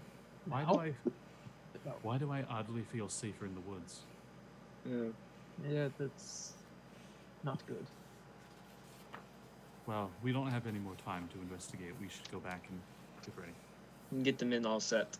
And then to get ourselves set to enter the party. Make sure Hugel is here. Yeah. I assume we had the carriage like in the hidden also in the woods somewhere. Yeah, you guys probably brought it along with you. It probably is sitting next to the cannon. I'd like to think that during the week, Babin and Beaumains tried to figure out a way to rig the cannon in the carriage. Mount it? Yeah. Mounting it. I like to think Babin has like the specific hands he needs for firing the cannon with the cannon. Like they're like sitting on top. Yeah, so in a pinch, he's ready. Like, Yeah. He has like the long match thing, so he could just like strike his hand against something and just light the cannon. I was thinking it was like a long pole thing, so you could like pound the black powder in to shoot. Hand that empties black powder, takes it off, puts it in the pole arm, does it, and then pulls out the match hand. Just we're ready. So so it's if you guys want to call it for tonight, and we'll come back next time ready to mount your offense against the Count's residence during his soiree. See how we do. I mean, hey, there were no sanity checks tonight, so I mean that was, it was a nice. I was really expecting one when I was watching all the animals get slaughtered. I'm like, I'm gonna have to roll a sanity for this one. Not yet. I mean, if we were like in the future and you were a vegetarian, maybe. Yeah. Mm-hmm. But yeah, so we will come back to this in 2 weeks with the soldiers plotting and preparing and making good on their offense into Count Fenelic's residence to arrest the evil Count and bring him to justice and free the Queen from his dark influence. Da, da, da, da, da, da. So, Or die trying. I know. We only have like 50 soldiers. I mean, what could possibly go wrong? How many soldiers does it take to arrest one German Count? Right? Find out next time. All right, so let's do German count. German Count. 40 soldiers. 50 soldiers. Okay. That's what he does as he murders each it. soldier. One! 49 soldiers. 48. One French soldier on the wall. Take him down. Slash him around. 48 soldiers They do left have the spikes on the wall, so I mean. Yeah. And that is when Babin comes with this new hand extension. Just stabs it. Babin's new hand extension is this long pole with like a flat plate so you can keep him at bay. No. I put on my battering ram arm extension, just punch through the gate. Who needs a cannon? I want you to get a small cannon extension. Yes. Oh my I was god. about to say, do you think it would be? I don't think it would be. A lot of these hands haven't been reasonable, but do you think you could cannonball on like a wrist thing? Oh and my use it God. as, like, It's just like a punching bone. weapon? Oh, like a boxing Well, that would glove. be heavy. I know that you would be probably using for overhand swings and stuff, but still. Yeah. Mallet hand. I came in like a cannonball. Bam. All right. So anyway, so Dylan, do you have any plugs you want to do before we head out? If I can remember them, yeah. Thursday at 1:00 Eastern Time, on the Greyhawk channel, I'll be on Secrets of Castle Greyhawk. We're going into the second demi-plane of D&D's original Gary Gygax dungeon. Fun stuff. Saturday at 3:00 p.m. Eastern Time on Power Square RPG, Jeanette, Scott, and I, and hopefully Katy, are gonna do more Peril at the Port. My character's dead, and we're gonna do some stuff with that. Weehoo! Yay! And I think that's it for this week. So, yeah. Okay, Scott. Okay. I guess the usual. Fridays I have Retroverse. Ooh, nice shirt. Nice shirt. Like a wolf man. He's got like a glowy hard light sword. Just crazy cool stuff like that. They totally didn't just get done with a Minotaur encounter that had a lot of feels. So hopefully this one will be not as emotionally traumatizing as Call of Cthulhu. And that will be on my channel, twitch.tv/ScottyHood, H00D. And then the next day at 7:00 Eastern Standard on Saturday, I have my Trackless Sea Adventure party. And they're in the same boat that we're in right now, actually. They're on their way to CJ Castle, but the castle is in the abyss, and it's a demon lord. Uh-huh. So I mean, what's the difference? Vampire, demon lord. I mean, yeah, they got Doom Guy with them, so they stand a chance. Nice. So if you want to see Doom Guy, you should definitely, at least for that, some rip and tear. Nice. And last but not least, I'm going to be in a ball masquerade. That's right. With Dylan. Yeah. That will be July 28th at 4:30 Eastern Standard. I'm looking Ooh. at it to be sure. Yep. It will be on this Twitch channel that I am not allowed to link. So it's AYAGOLENDER. Awesome. Iago Lender. Nice. Mm-hmm. Very and cool. I'll be playing a GIF police investigator. Oh, God. Oh boy, now you're in trouble. Yeah. And Jamey. I have nothing to plug because I don't stream. Well, that's not entirely true. That's not entirely true. I will be streaming with Rats of the Waterdeep. Yes. Oh, yeah. Rats of Waterdeep. So that's going to be July the 29th at 4:30 p.m. Eastern Standard Time here on my Twitch channel, JEBriggs79. Dylan, Scott, Jamey, and a couple other players. We should have 5 players for that if everything works out like it's supposed to. We're going to run Rats of Waterdeep by Will Doyle and Lisa Chen. So I am excited. I think it's a fun little adventure, and I can't wait to see how it goes. I hope I do it justice. But so we will be doing that Sunday, and it'll probably take a couple sessions to run it, and we'll run it every other week. And then we'll be back in 2 weeks. So on the 31st of July, here, 7 p.m. Eastern Time, for the next session of Call of Cthulhu, Reign of Terror. And so let's just say that I think that this was a really nice session. A lot happened. Everybody's happy. And, I really care about you guys, and I'm sorry for next time. Oh, wonderful. Yeah. So this session, so it's a good session. Yeah, no, the puppy's doing great. Bonaparte's gonna be fine. I just worry about the rest of you. So hopefully we'll have Katy back, and also just because she's not here, Katy does a lot of stuff for Off the Table, and so if you want to find her and check her out, she's there, and she's pretty much anywhere else you look on stream stuff. I mean, just pick a day of the week, find us. Katy does a lot of stuff, so just right? yeah, Scraticus. I mean, she's all over the place. So just look for Katy. She's everywhere. She's awesome. We missed her tonight. Sometimes on Grant's channel. Yeah, she's prolific in the gaming department. A great player and a great game master too. So, but otherwise, all right. So we are going to go, and thank you for everybody who watches now, watches later. I hope you enjoy our little adventure. If you haven't watched Jeanette's Uncanny Adventures Haunted Hamlet of Raven's Hill, we just finished the first part of the campaign, and it was wonderful. So you should watch it. So Yes. you know, Wonderful is Hey, Well, special word. it wasn't as wonderful for Scott's character, but no spoilers. No spoilers. No spoilers. Yeah. So you know. yes, we finished the original adventure arc for those characters. It was 8 sessions long. It's on Twitch and it'll all be on YouTube this week. I'll get the rest of the episodes up. So yeah, if you want to check it out and just having fun playing some games. So all right. Other than that, everybody have a great week and we'll catch you soon. Bye. Thank you. Bye.